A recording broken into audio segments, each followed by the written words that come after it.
హెబ్రీయులకు రాసిన పత్రిక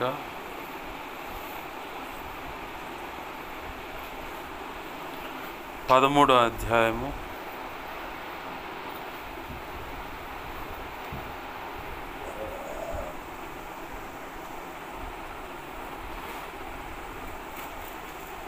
7వ వచనాన్ని చదువుదామండి. 13వ అధ్యాయము 7వ వచనం. హెబ్రీయులకు రాసిన పత్రిక 13వ అధ్యాయము 7వ వచనం.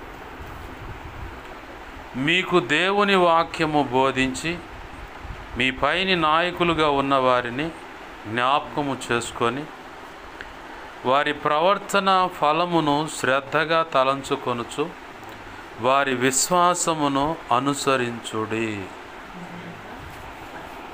ఆమేన్. చిన్న మాట ప్రార్థన చేసుకుందామండి. హెబ్రీయులకు రాసిన పత్రిక 13వ అధ్యాయము 7వ వచనం. చిన్న మాట ప్రార్థన చేసుకుందాం. ప్రేమగల మా కన్న తండ్రి యేసయ్యా, నీకు వందనాలు, కృతజ్ఞతాస్తుతులు మా తండ్రి.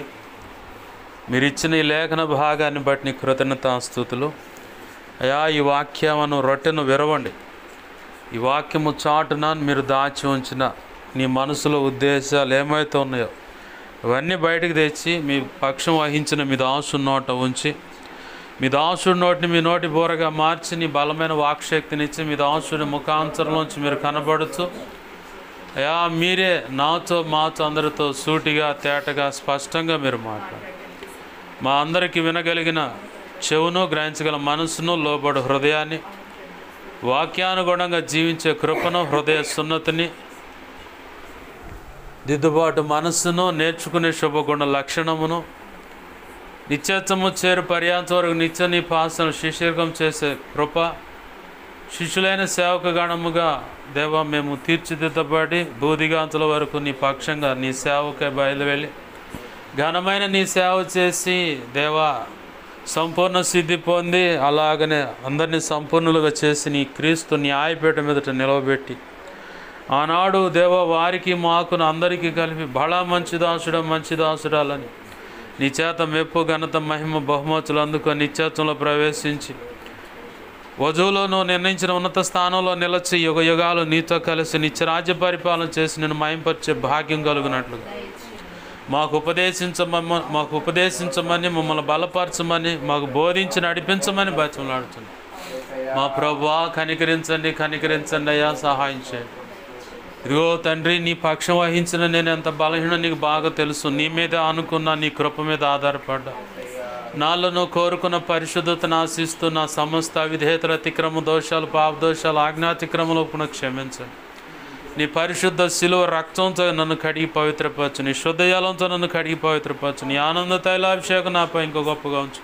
పరిశుద్ధాత్మగ్ని నన్ను పుట్టమే శుద్ధ సువర్ణంగా మార్చు. నీ పరలో శుద్ధ సువర్ణ తైలం నా ఇచ్చం ఇంకనూ గొప్పగా ఉంచు. హెస్కేల్ గ్రంథం 2:1-2 ప్రకారం నీ కృప చేత నన్ను మమ్మల్ని చక్కగా నిలబెట్టండి. ఈ ఆత్మతో నింపి మాతో మాట్లాడు ప్రభువా. అయ్యా ఇదిగో తండ్రి, మత్తయి 10వ మొదటి వచనం 7-8-20 ప్రకారం నీ కృపను, అపోస్తుల కార్యం 4:27-37 నీ కృపను అయ్యా ఇదిగో తండ్రి, నీ కృప చేత ఇదిగో తండ్రి యెషయా 51:16 ప్రకారం నీ కృపను దేవా కనికరించి సహాయం చేయండి అయ్యా. ఇర్మియా 1:9, 10, 18, 19 నీ కృప నాకు తెచ్చి నీవే తోడు నడిపించండి ప్రభువా. నీకు స్తోత్రాలయ్యా. నీ ఉపదేశాన్ని అడ్డగించాలని ప్రయత్నం చేస్తున్నది దుష్టుడైన వాడి దూతలు, చీకటి అంధకార శక్తులైన దేవా. ఈ లోకంలో చెప్పబడ్డ దేవి దేవతలు దేవుళ్ళైన, కులానికి సంబంధించిన దేవి దేవతలు దేవుళ్ళైన లేదు చిల్లంగి బాలమని చాదబడి క్షుద్రపూజలు అట్లా అత్యంత ప్రముఖ హోమాలు రక్తం వాటి ప్రభావంతో నేస్తున్నావు. నీవు నాకు ఇచ్చిన అధికారం చొప్పున మేమంతా కలిసి ఈ మహాపునరుద్ధాన శక్తి ద్వారా ఏస్తున్నాములు వాటినోడి ప్రభావం బంధిస్తున్నాం. నిత్య నరకానికి విసిరి కొడుతున్నాం. అక్కడ వాటి ప్రభావం ఇప్పుడు వేస్తున్నాం, లయమైపోను కాక. అయ్యా నా చుట్టూరు, మా చుట్టూరు మేమున్న ఈ గృహము, ఈ కాలనీ, గ్రామం, పట్టణం, రాష్ట్రం, దేశం, ప్రపంచ దేశం సమస్తం చుట్టూ ప్రార్థనలోకి విసిన సమస్తం చుట్టూ సిలువ రక్తపు కంచిన, రక్షణ కంచిన, అగ్ని కంచిన చుట్టూ కంచిగా ఈ మహిమేగాన్ని జ్ఞాపకం చేయడం సమస్తంపై ఆవరింపచేయండి. అయా యెషయా 51:16 ప్రకారం నీ చేతిని జ్ఞాపకం చేయడం సమస్తాన్ని దాచిపెట్టు. 34వ కీర్తన 91వ కీర్తన 11, 12, 2 రాజులు 6:7 ప్రకారం ఈ అగ్ని వంటి రథముల సైన్యం దేవదూతలను జ్ఞాపకం చేయడం సమస్తం చుట్టూ కావలి ఉంచు. నీ కనుషు ముఖాన్ని తేజమనేలు సన్నిధి కాంతి జ్ఞాపకం చేయడం సమస్తంపై ప్రకాశింపచ్చు. సర్వోన్నతుని శక్తి జ్ఞాపకం చేయడం సమస్తం నుంచి నువ్వు కోరుకు నలుదిక్కులు ప్రబలిల్లి వెళ్ళను గాక. జకర్యా గ్రంథం 2:5 ప్రకారం జ్ఞాపకం చేయడం సమస్తం చుట్టూ నీవు నిలిచి ఉండను ప్రభా. అయా అగ్ని ప్రాకారంగా నిలిచి ఉండండి. మేమున్న ఇదిగో తండ్రి జ్ఞాపకం చేయడం సమస్తాన్ని అయా సినాయి పర్వతంగా మార్చి ఇంటిని సినాయి పర్వతం మార్చి స్తుతి సింహాసనాసనుడిపై మార్చండి ప్రభా.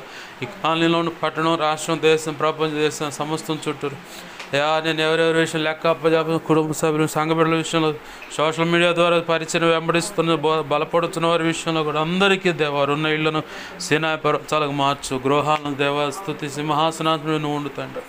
ఆ ప్రాంతాలను మార్చి ఈ విధముగా నీ కార్యములు జరిగించారు. కృపచేత నీ కార్యములు జరిగించి నీ చిత్తం నెరవేర్చును మాత్రం మహింపను. అయా లేఖనము ద్వారా ఇదిగో తండ్రి నాతో మాతో మీరు మాట్లాడిన అయ్యా నీవు ఇచ్చిన వాక్యాన్ని బట్టి కృతజ్ఞతాస్తుతులు చెల్లిస్తూ నన్ను మమ్మల్ని నీ చేతులకు అప్పచెప్పుకుంటూ బలమైన నీ సన్నిధి ఇక్కడ ఉండునుగా కేస్తున్నాము. త్రియేక దేవుడుగా మాతో ఉన్నందుకు కృతజ్ఞతాస్తుతులు చెల్లిస్తూ సహాయం చేయమని బతిమలాడుతూ యేసయ్య ఉన్నతనంత శక్తిగల నామమును అడిగి వేడుకొని ప్రార్థించి సమస్తం పొందుకొని నీ నామాన్ని గొప్ప చేసుకుంటూ నీ కృపాస్తాలు సమస్తమును అప్పచెప్పుకుంటూ యేసయ్య పరిశుద్ధమైన నామమును ప్రార్థించి సమస్తం పొందుకొని నిన్ను మహింపరచుకుంటున్నా దేవా, నిన్ను ఘనపరచుకుంటున్నాం మా తండ్రి. ఆమేన్ ఆమేన్.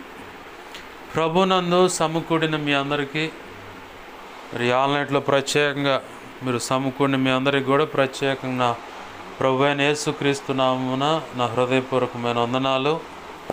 ఆమేన్. హల్లెలూయా. చదువుకున్న లేఖన భాగంలో మొట్టమొదటికి ఎవరు కనపడుతున్నారు అక్కడ? మీ పైన నాయకులు. ఎవరంటే ఆయనలో మీ పైన నాయకులుగా వాళ్ళేనా ఉందాడా?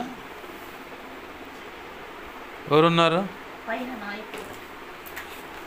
పైని నాయకులుగా ఉన్నవారి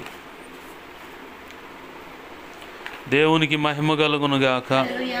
హల్లెలూయా. ఆ ఫ్యాన్ ఆపమ్మ లేక ఏమి రావు. ఇగో ఆపండి, ఆ ఫ్యాన్ ఆపండి. ఆపండి అన్నా, ఆపండి.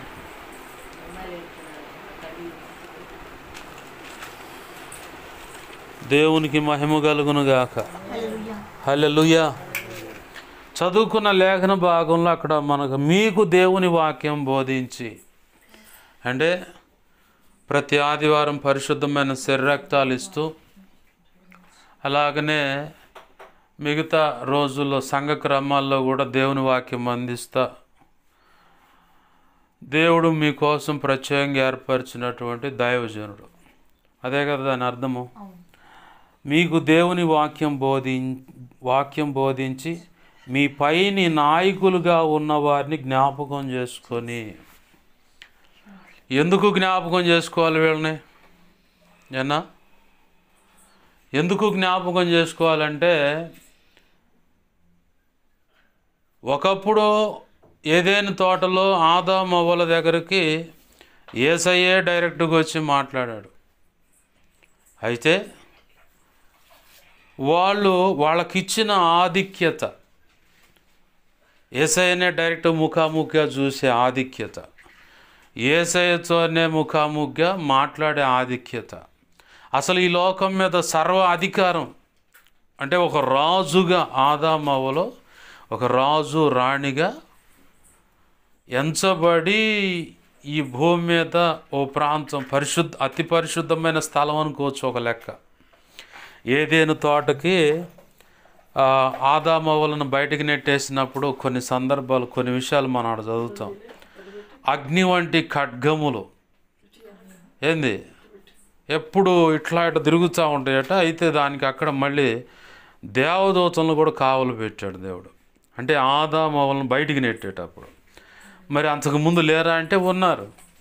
ఉండబట్టే కదా మళ్ళీ ఆదాము అవ్వ స్వతంత్రంగా స్వేచ్ఛగా యథేచ్ఛగా వచ్చి మళ్ళీ ఆ జీవ ఫల వృక్షమును ఆ జీవ వృక్షముని దాని ఫలములు తింటాడు, అసలు మరణమే లేకుండా బ్రతికేస్తాడు ఎన్ని యుగాలైనా ఎన్ని కాలాలైనా. కాబట్టి ఆదాము మళ్ళీ తిరిగి ఆ ఏదేను వనంలోకి రాకుండా ఉండటానికి అని చెప్పని అగ్ని వంటి ఖడ్గములను దేవదూతలను కూడా దేవుడు కావలి పెట్టాడు. ఇంకొక విషయం ఏంటంటే అక్కడ ఇంకొక మాట కూడా మాట్లాడుతాడు ఆదికాండంలో. దేవుడు యేసయ్య అంటాడు, మనవలే అంటే యేసయ్య ఆయనతో పాటు తండ్రి అయిన దేవుని యొక్క పరివారం అంటే దేవదూతలు వాళ్ళు కూడా వచ్చారు. వాళ్ళతో అంటున్నాడు మనవలే అని. అంటే ఆదామవ్వలు ఎలా ఉన్నారు? ఆదామవ్వలు యేసయ్య పోలికలో ఉన్నారన్నమాట. అంటే ఆ యేసయ్యకు ఉన్నటువంటి ఆధిక్యత అధికారం అన్నీ ఆదామవ్వలకు ఇవ్వబడ్డాయి. అందుకే దేవుడు అంటాడు అవ్వమ్మను పక్కన పెట్టేసి ఆదామునే గురిగా చేసి మాట్లాడుతూ ఉన్నాడు. మనవలే ఆదాము మళ్ళీ తిరిగి మనవలే అన్నాడు. అక్కడ ఆదికాండంలో ఉంటుంది ఆ మాట చూడండి, 4వ అధ్యాయము 3వ అధ్యాయంలోనూ ఒక మాట ఆ మాట ఉంది. ఆదికాండంలో ఏదెను తోటల నుంచి ఆదామవ్వలను బయటికి నెట్టేసేటప్పుడు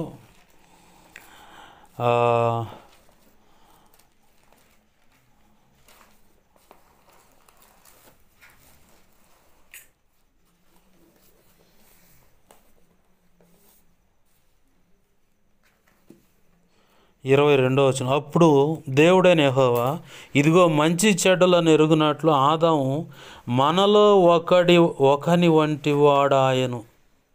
కాబట్టి అతడు ఒకవేళ తన చెయ్యి చాచి జీవ వృక్ష ఫలమును కూడా తీసుకొని తిని నిరంతరం జీవించునేమో అని దేవుడైన యెహోవా అతడు ఏ నేల నుండి తీయబడినో దాన్ని సేద్యపరచుటకు ఏదైనా తోటలో నుండి అతన్ని పంపివేసిన. అప్పుడు ఆదామును వెళ్ళగొట్టి ఏదైనా తోటకు తూర్పు దిక్కున కెరూబులను జీవవృక్షమునకు పో మార్గమున దాటుటకు ఇటు అటు తిరుగుచున్న ఖడ్గ జ్వాలలను నిలవబెట్టాను.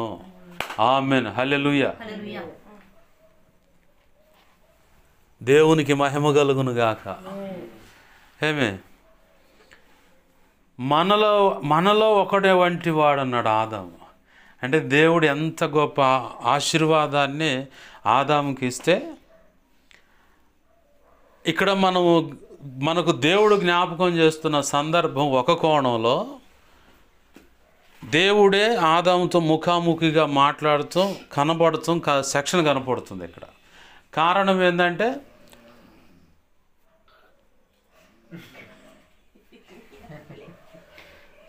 దేవునికి మహిమ కలుగును గాక. హల్లెలూయా. ఏమి మన వంటి వాడు అన్నాడు దేవుడు. అక్కడ దేవుని వంటి పోలిక కలిగిన వాడు కాబట్టి యేసయ్యను ముఖాముఖిగా చూశాడు, ఆయన స్వరం వినగలిగాడు. అట్లానే అపోస్తులు కూడా అలాంటి వాళ్ళేనంటే కాదు. మళ్ళీ ఇక్కడ సెక్షన్ వేరుగుంటుంది. గ్రేడింగ్ అనేది ఇక్కడ అపోస్తులతో కలిసి తిరిగిన యేసయ్య తను రిక్తుడుగా చేసుకొని వచ్చిన సందర్భం ఇది. తను రిక్తుడుగా చేసుకొని వచ్చిన సందర్భం. అయితే ఏదైనా తోటలో ఆదాము దగ్గరకు వచ్చిన యేసయ్య ఏమో ఇక్కడ ఇది యేసయ్య సాక్ష్యం ఇస్తున్న మనలో ఒకడి వంటి వాడని. అంటే పరలోకంలో ఎటువంటి మహిమ ప్రభావంతో దేవదూతలుగా యేసయ్య గాని ఉన్నారో అలాగనే ఆదాము కనపడుతున్నాడు ఇక్కడ. ఏంది ఈ సందర్భం ఎందుకు జ్ఞాపకం చేస్తున్నాడు దేవుడు? ఆ రోజైతే వాళ్ళకి యేసయ్య దిగి వచ్చి ముఖాముఖిగా అన్ని విషయాలు చెప్పడానికి అవకాశం దొరికింది. మరి ఈరోజు యేసు ప్రభు బ్రతికున్నంత కాలం అపోస్తులకి ఒక మాదిరిగా ఆయన కనపడి చెప్పిపోయాడు. ఆ తర్వాత అపోస్తులు ఉన్నంతకాలం ఒక మాదిరిగా ఉండి వాళ్ళు వెళ్ళిపోయారు. మరి ఈరోజు నీకైనా నాకైనా పైన నాయకుడు అనే ఒకడు ఉన్నాడు. ఆ నాయకుడినట ఏం చేయమంటున్నాడా? జ్ఞాపకం చేసుకోండి. ఏ విషయంలో? ఒక కోణంలో చాలామంది దైవజనుల నోట నుంచి దేవుని మాటలు విన్నది ఏంటంటే దైవజనుడు యోగక్షేమాలు, ఆరోగ్యం ఎలా ఉందో, తిండి పోషణ ఎలా ఉందో, వాళ్ళ ఇంట్లో జరుగుతుందా లేదా ఈ సంగతులు కనుక్కొని ఉందా లేదా అనే విషయంలో తోడ్పడే విషయం అని ఒక కోణంలో దైవజనులు చెప్పంగా నేను ఉన్నాను. వాస్తవంగా అది నేను కూడా చెప్పాలి. ఏంది? ఎందుకంటే ఆ దైవజనుడి చేత మీరు పోషింపబడుతున్నారు, బోధించబడుతున్నారు, బలపరచబడుతున్నారు. సరైన ఆలోచన తీసుకొని సరైన మార్గంలో నడిపించబడుతున్నారు. కాబట్టి మీ విషయమే ఆ దైవజనుడు బాధ్యత కలిగి ఉంటాడు. కాబట్టి బాధ్యత కలిగి ఉండటమే కాదు, తరచూ మీకోసం ఉపవాసాలని, జాగరణ అంటే రాత్రి వేళ కనిపెట్టి కుటుంబం క్షేమం కోసం, కుటుంబం గృహం చుట్టూరు కలిగిన సమస్తానికి ప్రాకారం వేయటం. 3 రోజుల నుంచి దేవుడు నన్ను నిద్రపోనిట్లు అసలు. దేవునికి మహిమ కలుగును గాక. హల్లెలూయా. పడుకునేసరికి 3:30, 4 అవుతుంది. అసలు ఏంది ప్రభువా ఏందంటే, ప్రారంభ దినాల్లో నాకెళ్ళు చూడు, కిందకు అసలు చూడు, నాకెళ్ళు చూడు. ప్రారంభ దినాల్లో ఉపవాసం 41 రోజు ఉపవాసం ముగించే రోజుల్లో దేవుడు ఒక మాట చెప్పాడు. నూతక్కి అనే ప్రాంతానికి వెళ్ళి అక్కడ నా సేవ పిలుపు కలిగిన వాళ్ళు ఉన్నారు. నా సేవ పిలుపు కలిగిన వాళ్ళు ఉన్నారు, వాళ్ళ దగ్గరకు పోయి వాళ్ళకి నా మాటలు చెప్పిరా అన్న. ఈ ఉపవాసం విరమించిపోవాలా తర్వాత పోవాలా ప్రభువా అన్న. విరమించే పో అన్నాడు. విరమించే పో అని చెప్పానంటే సరే అని చెప్పని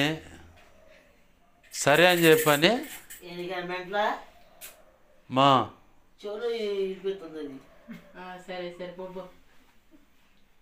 దేవునికి మహిమ కలుగును గాక. హల్లెలూయా. అక్కడికి వెళ్ళి దేవుని మాటలు అందించరా అన్నాడు. సరే ప్రభు అని చెప్పని. అయితే ఆమె మధ్య ప్రభు కృపను బట్టి 5 సంవత్సరాల ప్రార్థన తర్వాత ఎర్రగొండపాలెం పక్కన బోయపాలెం ఏదో చెప్పింది ఆ తల్లి. ఒక్కతే పోతుంది. భర్త నీకెందుకే అంటాడు. చిన్న కూతురు నీకెందుకమ్మా అన్న. పెద్ద కూతురు అల్లుడు కూడా ఏమమ్మా నీకు పిచ్చే లేకపోతే ఏంది, ఎవరికి లేని నీకెందుకు, నాన్న కూడా రాకుండా అని చెప్పండి. నన్ను దేవుడు పోమ్మంటాడు, వద్దంటారు ఏందని చెప్పని. వాస్తవానికి నిన్న పోవాలా, ఎప్పుడు నిన్న పోవాలి. నేను కూడా వచ్చానమ్మా అన్న. వచ్చానందుకు చాలా సంతోషం అయ్యా అంది. అయితే ఎప్పుడైతే పోవాలనుకో ఇక మొదలైనవి అన్ని ఆటలు. ఎందుకంటే ఆ ప్రాంతం భయంకరమైన మాంత్రికులు ఉండే ఏరియా. ఒక్కతే నామకార్థమైన భక్తి సాధన అక్కడ ఎవరు సహకరించరు. పోయినప్పుడు అమ్మ బాగున్నారు, వందనాలు, చాలా మంచిదమ్మ, మీరు వచ్చినందుకు సంతోషం, హల్లెలూయా, ఏంది చాలా మంచిదమ్మ, సంతోషం అని చెబుతున్నారు. అప్పటికే అది తర్వాత యథేచ్ఛగా వాళ్ళ భక్తి అటు ఇటు 2 వైపులు నడుస్తున్నా అని చెప్పింది. ఇక మరి ఎవడు యాడు నడుము బిగించిండో మొత్తానికి తెలియదు. కానీ ఇక అది లేపితే కూర్చోబెట్టి ఇక ప్రార్థన చేయి. హల్లెలూయా. నా వైపే చూడు, కిందకి అసలు చూడదు పొరపాటు. నాడు నువ్వు చదవటానికి కూడా ఏ అంశం లేదు, నేను చెప్పే మాటల మీద మనసు నిలుపు. అర్థమైందా? నా వైపే చూడు. పెళ్లి చూపుల్లో పెళ్లి కూతురు చూడటానికి చూసినట్టుగా నా వైపే చూడు. ఆమేన్. హల్లెలూయా. ఏది నువ్వు చదివేది ఏమీ లేదు. ఎందుకంటే ఇది ఆన్లైట్. చిన్నగా వెళ్ళిపోయి అంతే కింద పడ్డావు అనుకో, వాడు ఎవడో ఐతుగా అనేవాడు కనుక గోడ 2 స్టేర్ల మీద నుంచి కింద పడ్డావు. ఏంది 2 స్టేర్ల మీద నుంచి కింద పడ్డావు ఆన్లైన్ ప్రార్థనలోనే. దెబ్బ చచ్చూరుకోండు. పౌలు వచ్చి అందరు గలిబిలి పడి వామో వాయో అని ఏడుస్తుంటే ఏడమాకండి. వాడు అవును ఆ కిటికీ గోడ మీద కూర్చుండేవాడు. అది కూర్చున్నాడా సరిగ్గా కూర్చోకుండా ఇట్టా అంటే అంతే పడ్డా వెనక్కి. ఏమైంది పోయిండు. పౌలు వచ్చి వాడి మీద పడి ప్రార్థన చేసి లేరా పైకి పోదాం పా అని చెప్పని మళ్ళీ తెసపోయి అందరిలో కూర్చోబెట్టి మళ్ళీ ఆరాధన చేసిన. ఆన్లైన్ చాలా ప్రమాదం. ఎందుకంటే పగలంతా ఏదో ఒక చాకరీ చేసి ఊరక తిరిగిన వాడికి కూడా ఒళ్ళలిసిపోద్ది. అనమాట. దేవునికి మహిమ కలుగునుగా. హల్లెలూయా. ఎందుకంటే ఎన్ని ప్లేట్లైనా బిగిస్తాం, ఎన్ని జాయింట్లైనా ఎరగదీసి మరి నవ్వుతాం. ఒక్క ఒక్క 3 గంటలు నిద్ర కాయాలంటే మాత్రం ఇక ఉంటుంది మనకి. ఇక ఏం లేదు. వాడెవడో కనుక హిమాలయాల్లో కనుక ఒంటికాల మీద కొంగ జాపం వేసినట్టు ఇక ఆ టైం ఇట్ట కొంగన్న నయం శాపడటానికి పొంచంతే చూస్తూ ఉంటుంది. మనం మాత్రం ఉండలేము పొరపాటును కూడా. ఎన్ని ప్లేట్లైనా బిగిస్తాము, ఎన్ని జాయింట్లైనా ఇరుస్తాం. ఏంది పట్ట ఎముకలైనా కట్ట నవిలేస్తాం. మళ్ళీ ఇక బ్యాంకు కూడా రుణం అంటే చాలు, ఇక ఏం లేదు. లచ్చ అంటే ఇక ఆడే కూర్చుంటాం. అబ్బాయి సచ్చినాడు ఎప్పుడు ఎత్తుడో ఏమనుకోవటం. మళ్ళీ ఏం చేస్తాం, మళ్ళీ పక్కకు తప్పిపోతే ఇంకోటి ముందుకు వచ్చాడు. మళ్ళీ రానిరా. ఈ ఆన్లైన్ చాలా కష్టతరమైంది. పౌలు భక్తుడు అన్నాడు, అనేకులు ప్రకటించిన పిమ్మట నేను ఎక్కడ భ్రష్టుడినైపోదునని చెప్పని తరచు ఉపవాసాలు జాగరణలతో నా శరీరాన్ని నేను నలగొట్టుకున్నాను. మన శరీరాన్ని వ్యర్థంగా నలగొట్టుకుంటే కాదు, ఉపవాసంతోనూ జాగరణ ప్రార్థనతో మనం నలగొట్టుకుంటే నీ ముఖం వెలిగిపోద్ది అన్నమాట. అసలు మామూలుగా కాదు, మామూలుగా వెలిగిపోదు, భయంకరంగా వెలిగిపోద్ది. ఆమేన్, హల్లెలూయా. ఏంది యాడ నుంచి వచ్చి ఇటు బయటికి పెళ్లి చూపుల్లో అమ్మాయిని చూసినట్టు ఏంది అట్నే చూస్తారుగా, ఇక్కడ చూస్తూ ఉంటారు. అవునా, నాకు ఒకసారి జరిగింది, అందుకని చూస్తున్నా. ఇక అదే లాస్ట్, ఇంతవాటికి లేదు. దేవునికి మహిమ కలుగును గాక. హల్లెలూయా. అపోస్తులకి యేసుప్రభు వారు రిక్తుడిగా కనపడ్డాడు. కానీ ఈరోజు నీకు నాకు నీ ముందు నీకు ఇవ్వబడిన నాయకుడే నీకు మాదిరి. అర్థమవుతుందా? ప్రార్థనలో అయినా, విజ్ఞాపన అయినా, దేవునితో నడిచే విధానమైనా, ఎదుటి వ్యక్తితో మాట్లాడే విధానమైనా, ఏ విషయంలో అయినా సరే దైవజనుడే నీకు మాదిరి. ఇక్కడ నిందాక పరిచయం చేసినట్లుగా దైవజనుడి యొక్క యోగక్షేమాల కోసం దైవజనులు ఎవరైనా సరే, నేనైనా చెప్పాల్సిన సబ్జెక్ట్ అది. వాళ్ళు ఎలా ఉంటున్నారు, తింటున్నారా లేదా అని చెప్పని కూడా జ్ఞాపకం చేసుకోవాలి. షాలేం రాజు గారు, అంటే షాలేం అనే ఒక సాక్ష్యం చెప్పాడు, గౌరవప్రదంగా ఉంటుందని షాలేం రాజు గారు అన్నారు. ఏరు చేసాగారా అని చెప్పి అనుకునేరు, లేనిపోయింది. ఏంది సభా మర్యాద అది షాలేం రాజు గారు. వాస్తవానికి నన్ను అభిషేకించిన దైవజనులు ఒఫిరే గారు, బ్రదర్ జాషువా డానియల్ గారు అండు. అమ్మో, ఎంత పెద్ద మాట అండి అని అనుకున్నా. తర్వాత అన్న సభా మర్యాదలే అబ్బాయి, పిల్లగాడివే కాదంటలేదు, సభా మర్యాద కోసం అని. అట్లనే దైవజనుడు జ్ఞాపకం చేసుకోవడానికి సందర్భం వచ్చింది కాబట్టి ఒక చిన్న మాట నేను విన్న యథార్థమైన సాక్ష్యం నేను విన్నది షాలేమన్న నోటి నుంచి, ఆ సహాయపడ్డ దైవజనుడి నోటి నుంచి కూడా. ఏ దైవజనుడు అయితే పరిచారకుడిగా ఉన్నప్పుడు సహాయపడ్డాడో ఆయన నోటి నుంచి కూడా సాక్ష్యం, ఇదే సాక్ష్యం విన్నాను. దైవజనుడి దగ్గర సహకారిగా ఉంటుంటే ఈయనకి బాగా కటకట్లాడుతూ ఉంది. అదే సమయంలో వేరొకళ్ళు అవసరం అని వచ్చారు. ఉన్న దాంట్లో కొంచెం వాళ్ళకు సహాయం చేశాడు, అంత అయిపోయింది. ఏంటి ప్రభువా ఎలా చేయాలి ఏందని చెప్పి అనుకుంటునేసరికి ఈ లోపల ఆశ్చర్యకరంగా ఈయన ఇచ్చింది ఓ 10 కిలోలు సుమారు వేరే వాళ్ళకి బియ్యం ఇస్తే ఈయనకి 25 కిలోల టిక్కీలు 2 మొత్తం సుమారుగా మొత్తం మీద ఒక 4 టిక్కీలు అంటే 2 క్వింటాల బియ్యం ఇంట్లోకి వచ్చినాయి. లేని పరిస్థితిలో వేరొకళ్ళకు సహాయపడితే తన దగ్గర ఉన్నదే 20 కిలోల్లో 10 కిలోలు సహాయం చేసినందుకు. అయితే ఈ 2 క్వింటాలు ఎందుకు ఇచ్చావు ప్రభా నేను ఆలోచన పడదు కాదు, సహకరించిన వ్యక్తికి, ఏంది పరిచారకుడుగా ఉన్న వ్యక్తికి ఎందుకు ఇచ్చాడంటే ప్రభు అంటా ఉన్నాడు, ఒక టిక్కీ తీసుకెళ్ళి నీ ఆత్మీయ నాయకుడికి ఇవ్వాను.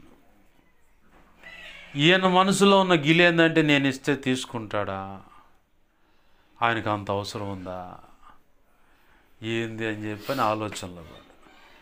ఆలోచనలో పడితే చివరికి దేవుని ఆత్మ బలంగా ప్రేరేపిస్తూ ఉండేసరికి వెళ్ళాడు. రైస్ బ్యాగ్ తీసుకొని వెళ్ళిపోయాడు. వెళ్ళిపోయి ప్రార్థనలో కూర్చుంటే, అన్నా చిన్న మాట ప్రార్థన చేయండి అని. ఎందుకయ్యా?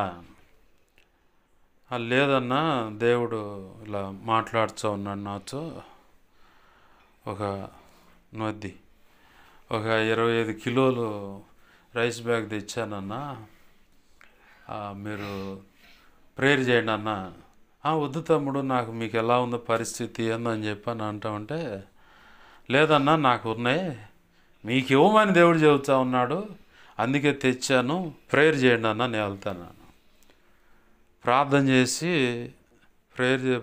చేసి ఆ బ్యాగ్ తీసుకొని లోపలికి వచ్చి మోకాళ్ళ మీద పడి ఏనాడవటం మొదలుపెట్టాను. ఎందుకో తెలుసా? బియ్యం అప్పటికి ఆ పూటకు వండుకోవటానికి లేవు, అప్పుడు దాకా ఉన్నాయి, ఆ నెక్స్ట్ డే దాకా ఉన్నాయి, ఈ డే తినటానికి లేదు. ఎలా ప్రభు అని చెప్పని ఇక్కడ మోకాళ్ళు వేసి ప్రార్థన చేస్తున్న దైవజనుడు. ప్రార్థన చేస్తుంటే కదిలించాల్సిన కాడ కదిలిచ్చాడు. ఆ వ్యక్తి వచ్చి బరా 25 కిలోల బ్యాగ్ ఇచ్చాడు. దైవజనుడు అవసరం అని చెప్పన్న దాని విషయం చెబుతున్నాను. నువ్వు ఇప్పుడు బ్యాగ్ తెమ్మని చెబుతున్నా. అర్థమైందా? దైవజనుడు కనిపెట్టుకోవటం, అందువల్ల కూడా ఆశీర్వాదమే. ఇంకొక అన్నయ్య ఇచ్చే సాక్ష్యం ఏంటంటే, అప్పటికే 3 రోజులు ఇంట్లో గడవక శాలెం రాజు అన్న ఉపవాసం ఉండి లేనప్పుడు దైవజనుడు నిన్ను అడగడు పొరపాటును కూడా. నాకు ఆయన దగ్గర నుంచి, పెద్దల దగ్గర నుంచి నేర్చుకున్నటువంటి విద్య అన్నమాట ఇది. ఒఫీరయ్య గారు కానీ, నా ఆత్మీయ తండ్రి దగ్గర కానీ, వీళ్ళ దగ్గర నేర్చుకున్నది అనమాట. వాళ్ళని చూసి, ఇప్పుడు మనం తీసుకున్నటువంటి వాక్యం వాళ్ళని చూసి నేర్చుకున్న విషయాలు ఇవి. లేనప్పుడు, ఇంట్లో లేదనుకుంటే నేను కూడా ఉపవాసం వేసుకుంటా, రాజీ పడేదేం లేదు. అబ్బాయి లేదు, నువ్వు ఒక 5 కిలోలే అని చెప్పని అడిగే వ్యవహారం ఉండదు. ఎవరన్నా అప్పుడప్పుడు నువ్వు అంటావు చూడు, అన్న నేను ఇచ్చానా అని చెప్పి, అసలు పొరపాటును కూడా నచ్చదు ఆ మాట నాకు. నీ ఇచ్చేనా అనే మాట పొరపాటును కూడా నచ్చదు. ఎందుకంటే మా మేనత్తలకే ఎందుకంటే మా మేనత్తలకి కామన్గా ఉన్న అలవాటైన మాట ఏంటంటే, నీకు లేకపోతే నేను ఇచ్చా అని. ఆ మాట ఆమెకే చెప్పాను నేను. నీకు లేకపోతే నేను ఇచ్చా అంటారని చెప్పని నేను ఎవరిని అడగను, యేసయ్యని అడుగుతా. యేసయ్య ఎవరో ఒకరి ద్వారా సహాయం అందిస్తాడు, ఆ సహాయాన్ని బట్టి నేను ముందుకెళ్తాను. ఆ దెబ్బతో మా మేనత్తలకి ఎప్పుడు కూడా డైలాగ్ వాళ్ళది, నీకు లేకపోతే నేను ఇచ్చాను అన్నమాట. ఇప్పటికి లేదు. అది నాకు దేవుడు మొదటిగా నేర్పిన మా పాఠం అన్నమాట. అందుకనే అన్న నేను ఇచ్చానంటే నాకు భలే ఇష్టం అనమాట ఆ మాట. అంటే కోపం అని చూస్తున్నా. ఇంకొకటి ఏంటంటే, నాకు బాగా కోపం ఉన్నప్పుడు ఎవరితో మాట్లాడటానికి ఎవరైనా కదిలిచ్చారా ఇక అయిపోయినట్టే. ఇక వాళ్ళకు ఉంటుంది ఇక ఎంత హై వోల్టేజ్లో ఉంటుందో తెలియదు కోపం. ఆ కోపం ఉన్నప్పుడు నేను మౌనంగా ఉంటా, ఎవరిని బలకరించను, సైలెంట్గా దేవుని సన్నిధిలో కూర్చోవడానికే ప్రయత్నం చేస్తాను. బయట ఎవరైనా నాకు దొరికినా, నేను వాళ్ళకు దొరికినా, వాళ్ళు ఏదైనా యక్ష మహర్షి చేసిన ప్రశ్నలు వేసినాడు, ఇది ఎందుకు, అట్టెందుకు, అదెందుకు, ఇదెందుకు అంటే మాత్రం ఇక 120 kV వోల్టేజ్ అంటారు చూడు, పెద్దలైన పైన ఓవర్ కదా, అంత దూరం ఉంటే తగిలితే షాక్ అయి మాడిపోతారని ఆ టైపులో తగులుతుంది అనమాట. కోపంతో మాటలు అంత రేజింగ్గా ఉంటుంది అనమాట. అందుకే నేను కోపంగా ఉన్నప్పుడు ఎవరితో మాట్లాడు. దైవజనం దగ్గర నుంచి నేర్చుకున్నదే.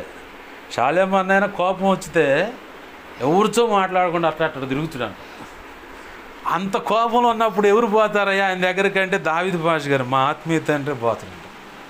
ఇక్కడ చూస్తున్నాంట, వెళ్తున్నాంట, మళ్ళీ వెనకాల కూడా వచ్చాడంట, వెళ్తున్నాను. నేనేం చిన్న పిల్లగాడినా అంట, అయినా సరే మెలకుండా పోదాడు. ఇదైతే అర్థం కాదా అన్న, అయినా సరే మెలకుండా పోదాడు. నేను ఆడికి పోవట్లేదులే నువ్వు అని చెప్పని పోయి ప్రార్థన గదిలో కూర్చున్నాను. వాళ్ళ దగ్గర నుంచి నేర్చుకున్నది అన్నమాట. ఇంత కోపం వస్తే సైలెంట్గా మౌనంగా తిరుగుతూ ఉంటా, ఎవరితో మాట్లాడలేను. తొందరగా దేవుని సన్నిధిలో కూర్చుంటా పోయి. వాళ్ళ దగ్గర తెలుసుకొని నేర్చుకున్నది ఇది పాఠం అన్నమాట. కోపం ఉందని చెప్పని ఎగిరే సాక్షినే ఉండదు తొందరగా. ఇక వాళ్ళకి మూడి అదెందుకు ఇదెందుకు అట్టెందుకు ఇట్టెందుకు అన్నారంటే ఇక అప్పుడు ఇక ఏం లేదు, నిప్పుల మీద ఉప్పు కనుక చెడచెట అన్నట్టు అయిపోద్ది. ఇక వాళ్ళు అదృష్టవంతులు అనమాట కోపాన్ని చూడటానికి. ఇక్కడ దైవజనుడు మళ్ళీ ఆకలి కొని ఉన్నప్పుడు 3 రోజులు ఉపవాసం వేసుకుంటే ప్రార్థన చేస్తూ ఉన్నాంట. లేదు ఇంట్లో కూడా తినటానికి లేదు. చూస్తూ ఉంటే ఒక అన్నయ్య వచ్చిందంట. ఆ రోజే జీతం వచ్చింది ఆయనకి. ఏంది, చాన్నాళ్ళు పెండింగ్ జీతం ఆ రోజే వచ్చింది. తినబోతునేసరికి దైవజనుడు గుర్తొచ్చింది. తినబోతునేసరికి నేను ఈ మధ్య ఒక సాక్ష్యం విన్నాను. నా ఆత్మీయ తండ్రి ప్రార్థన చేసుకునేటప్పుడు, ప్రభువా ఇది నాకు ఇచ్చావు, సంఘ బిడ్డలకు ఉందో లేదో వాళ్ళు తినేలాగా సహాయం చేయి అని చెప్పని ప్రార్థన చేస్తుంది. నేను విన్నా సాక్ష్యం. వేరే దైవజనుడు నేను చేయట్లేదు అలాంటి ప్రార్థన, ఆయన చేశాడని సాక్ష్యం ఇచ్చాడు. అయితే ఆయన చేసే ప్రార్థన నాకు ముందే తెలుసు, ఎందుకంటే ఆయన దగ్గర పెరిగినోడు కదా. ఆ ప్రార్థన నేను కూడా చేసుకుంటా. నేను తినేటప్పుడు నేను, నాతో పాటు సార్వత్రిక సంఘంలో ఉన్న సకల పరిశుద్ధులు, నేను, అన్ని సంఘాల్లో ఉన్న సకల పరిశుద్ధులు, అలాగే నేను ఆత్మీయ పుట్టి పెరిగిన తల్లి సంఘ బిడ్డలు, వాళ్ళ కోసం ఆత్మీయ అలాగనే వాళ్ళ కోసం, ఆ తర్వాత ప్రభు నీవు నాకు ఇచ్చిన ఈ పరిచయలు ఇచ్చిన సంఘ బిడ్డలు తిన్నారో లేదో, తినేటప్పుడు వాళ్ళని కూడా జ్ఞాపకం చేసుకుందో లేదో, ఇంతకంటే గొప్పగా ఆహారం వాళ్ళకు సమకూర్చాయని చెప్పి మొన్న ఈ మధ్య దేవుడు నాతో మాట్లాడంగా మళ్ళీ వెంటనే ప్రార్థన చేంజ్ చేశాను. ఇవన్నీ కలగలుపుతూ నా ఆత్మీయ తండ్రి తల్లి తిన్నారో లేదో, వాళ్ళ కుటుంబీకులు తిన్నారో లేదో, బాప్తిస్మం ఇచ్చిన దైవజనుడు తినడో లేదో, అలాగనే అభిషేకం ఇచ్చిన దైవజనుడు తినడో లేదో, నా ఆత్మీయ స్నేహితులు తిన్నారో లేదో, వాళ్ళు కూడా జ్ఞాపకం చేసుకొని ప్రభు వాళ్ళకు కూడా సమృద్ధినివ్వు, వాళ్ళు కూడా తినేలాగా కృపనివ్వు అని చెప్పని ఇలా నా వాడుకు ప్రార్థన చేస్తాను మొదలుపెట్టాను. ఇక్కడ ఈ అన్నయ్య కూడా ఇలానే ప్రార్థన చేస్తా ఉంటే దేవుడు ఆపి, నువ్వు తినబోతున్నావు బాగానే ఉంది, నీ ఆత్మీయ తండ్రి నిన్ను నడిపించే నాయకుడు తిన్నాడో లేదో ఒకసారి జ్ఞాపకం అడిగావా అని. కంగు తిన్నాను. తిని అవును కదా నాకు రాలేదు ఈ ఆలోచన అని చెప్పని, ఎంత దగ్గరే పక్కనే ఇల్లు, పొర సైకిల్ వేసుకొని వెళ్ళిపోయి, అన్నా బజారుకి పోదాం. ఎందుకు తమ్ముడా, టీ తాగొద్దారా అన్న. ఎందుకు ఏందిరా, ఎందుకు తమ్ముడు ఏందంటే శాలరీ వచ్చిందన్న, అందుకే నీతో కొంచెం సెంటర్కి వెళ్ళి టీ తాగుదా అని ఆశ కలిగి వచ్చానన్న. అవునా టీయే కదా, టీయేనన్నా, సరే పదా అని చెప్పని పోయి సైకిల్ ఎక్కిపోయి టీ తాగటానికి బాగానే, అన్నా టీ మళ్ళీ వచ్చి తాగుదాం, ఇక్కడ తాగపోదాంపా అన్న. యాడికి అబ్బాయి ఏంటంటే ఆ పక్కనే కోటప్పకొండ రోడ్డు పోయే సెంటర్లో కళ్యాణి హోటల్ అని ఉంది. నేను ఆడ కూడా తిరిగాలి, జీప్ బాగు చేయించడానికి పోయి తిరిగా. ఆ హోటల్ మూల మీద ఉంటుంది. ఆ హోటల్లో ఎందుకు అబ్బాయి వరకు పని ఉందిలే పాన్న అని చెప్పాను. పోగానే కూర్చోబెట్టి, అన్న నువ్వేం తింటావు చెప్పాను. నేనేం తింటానేమో కానీ నువ్వు ఎందుకు ఎక్కడ తెచ్చివా అన్నాడు. లేదన్నా నా సంతోషం, నేను పెడితే తినవా అంటే, ప్రభా బలి ఇరికిచ్చావు అని చెప్పని ఉపవాసం ఇంతటితో మానుకుంటున్నాను మౌనంగా ప్రార్థన చేసుకొని ఆయన ఏం పెట్టిచ్చాడో అది తిని ఛాయ్ తాగి ఇంటికి వచ్చి తర్వాత చెప్పాడంట, అన్నా నువ్వు తిన్నావో లేదో అని చెప్పని దేవుడు మాట్లాడితే ఇలా వచ్చానన్నా, ఉందా ఇంట్లో ఏందన్నా అంటే, 3 రోజులు లేక ఉపవాసం వేసుకొని కూర్చున్నానయ్యా, ఇది సంగతి అనగానే అందుకే నన్ను దేవుడు పంపించాడని చెప్పని టిఫిన్ పెట్టి టీ తాగిపించి దశంభాగం కూడా చేతిలో పెట్టి ప్రార్థన చేసుకొని. ఎందుకు ఈ విషయాలు చెప్తున్నా అంటే, నిన్ను నడిపించే నాయకుడిని నేననే కాదు, రేపొద్దు నువ్వే నిలబడి ఇంకోసారి ఇట్లాంటి మాట అందించాల్సి వస్తుంది ఖచ్చితంగా. తింటున్నాడా లేదా జ్ఞాపకం చేసుకోవాలి. నా ఉంచుకు నేను దేవుని ఎదుట సాక్ష్యం ఇస్తాను, దేవుడు కూడా సాక్ష్యం ఇస్తాడు. నేను అన్నం తినబోయేటప్పుడు హడావుడిగా తినడానికి నా మనసు ఒప్పుకోదు. పొర్రపాటును కూడా తినలేను నేను. ప్రభువా, నాకైతే ఇది పెడుతున్నావు, ఇది కూడా ఉందో లేదో సంఘ బిడ్డలకి, ఆత్మీయ తండ్రికి కానీ, బాప్తీసం ఇచ్చిన హస్త నిక్షేపణ చేసిన దైవజనులకు ఉందో లేదో, నా స్నేహితులు ఆత్మీయ స్నేహితులకు ఉందో లేదో, వాళ్ళని కూడా జ్ఞాపకం చేయ, వాళ్ళకు కూడా పెట్టు, నాకు ఇది ఇచ్చినందుకు కృతజ్ఞతాస్తుతులని అన్న తర్వాతే తినడానికి మనసు సహిస్తుంది. అంటే ఈ సంఘ బిడ్డలైనా కుటుంబ సభ్యులు కూడా ఏమంటే వాళ్ళు కూడా ఉన్నారు. అదే తర్వాత నేను అదే చెప్పింది, నా వాడుక ప్రార్థనలో అనే మెట్టుకు మీకు అర్థం కావడానికి చెప్తున్న మాట ఏంది, దైవజనుడిని జ్ఞాపకం చేసుకునే విషయాలు ఈ కోణం. ఇంకొకటి ఏంటంటే దైవజనుడిని జ్ఞాపకం చేసుకోవటం అంటే ప్రార్థనలో కూడా జ్ఞాపకం చేసుకోవాలి. దైవజనుడు నువ్వు ఎత్తిపెట్టి ప్రార్థన చేస్తే ఊరు ఆహారంలో ఏం చేశారు, అలా ఎత్తిపెట్టారు, 2 చేతులు అట్లా ఎత్తిపెట్టి భుజం తట్టి నిలబడ్డారు. మోషే భుజం తట్టి అటు ఊరు ఆహారంలో నిలబడ్డ దాన్ని బట్టి కింద యెహోషువ జయం పొందాడు. నువ్వు దైవజనుడిని ఎత్తిపట్టి ప్రార్థన చేయకపోతే నీకు కృప పోగొట్టుకుంటావు, అభిషేకాన్ని పోగొట్టుకుంటావు. నిజం. దైవజనుడు మోషే 40 రోజులు దేవునితో మాట్లాడుతూ ఉన్నాడు. 40 రోజులు కింద కొండకాడ అంచును కాసుకొని ఉండి ఎటు పోల. ఎవరైనా యెహోవానా? యెహోవా కనిపెట్టుండా? యెహోషువ. ఆమేన్. హల్లెలూయా, హల్లెలూయా. యెహోషువ ఎటు పోల. అహరోను మిరియాములు అటు ఇటు తిరిగారు, కానీ చివరికి ఏమైంది, ఒక చిన్న దూడ బొమ్మను చేశారు వాళ్ళు.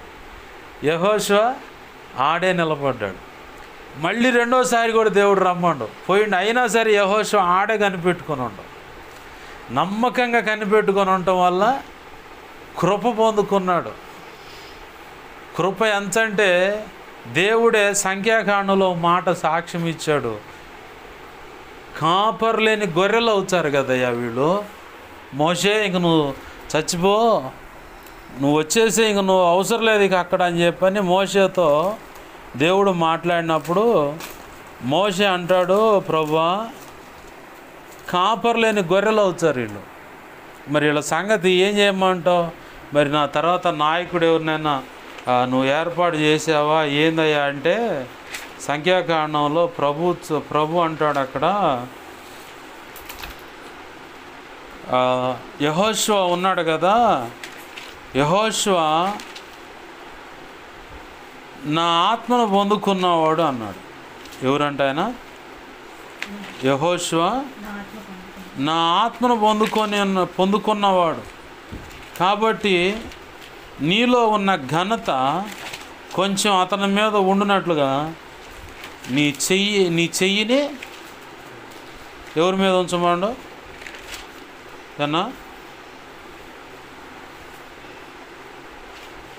27వ అధ్యాయంలో యేసయ్య చదువుతున్న మాట ఇదిగో 20వ వచనం, 27-20వ వచనం సంఖ్యాకాండం.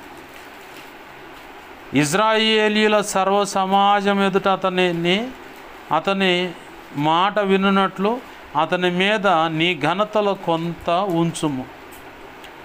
పైన అంటాడు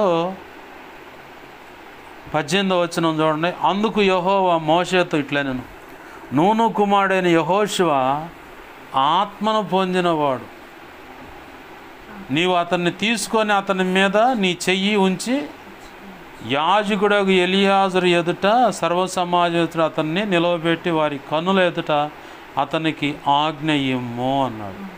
ఆమేన్. హల్లెలూయా. ఏం పొందుకున్నాడు అంటైనా ఆత్మను. ఎవరి ఆత్మ? దేవుని ఆత్మ. ఎలా పొందుకున్నాడు? దేనికి పొందుకున్నాడు? అది దైవజనుడిని కనిపెట్టుకొని ఆయన ఎలా నడుస్తున్నాడు అన్నది కనిపెట్టుకున్నందుకే. ఇంకొక ఆయన కూడా ఉండవు,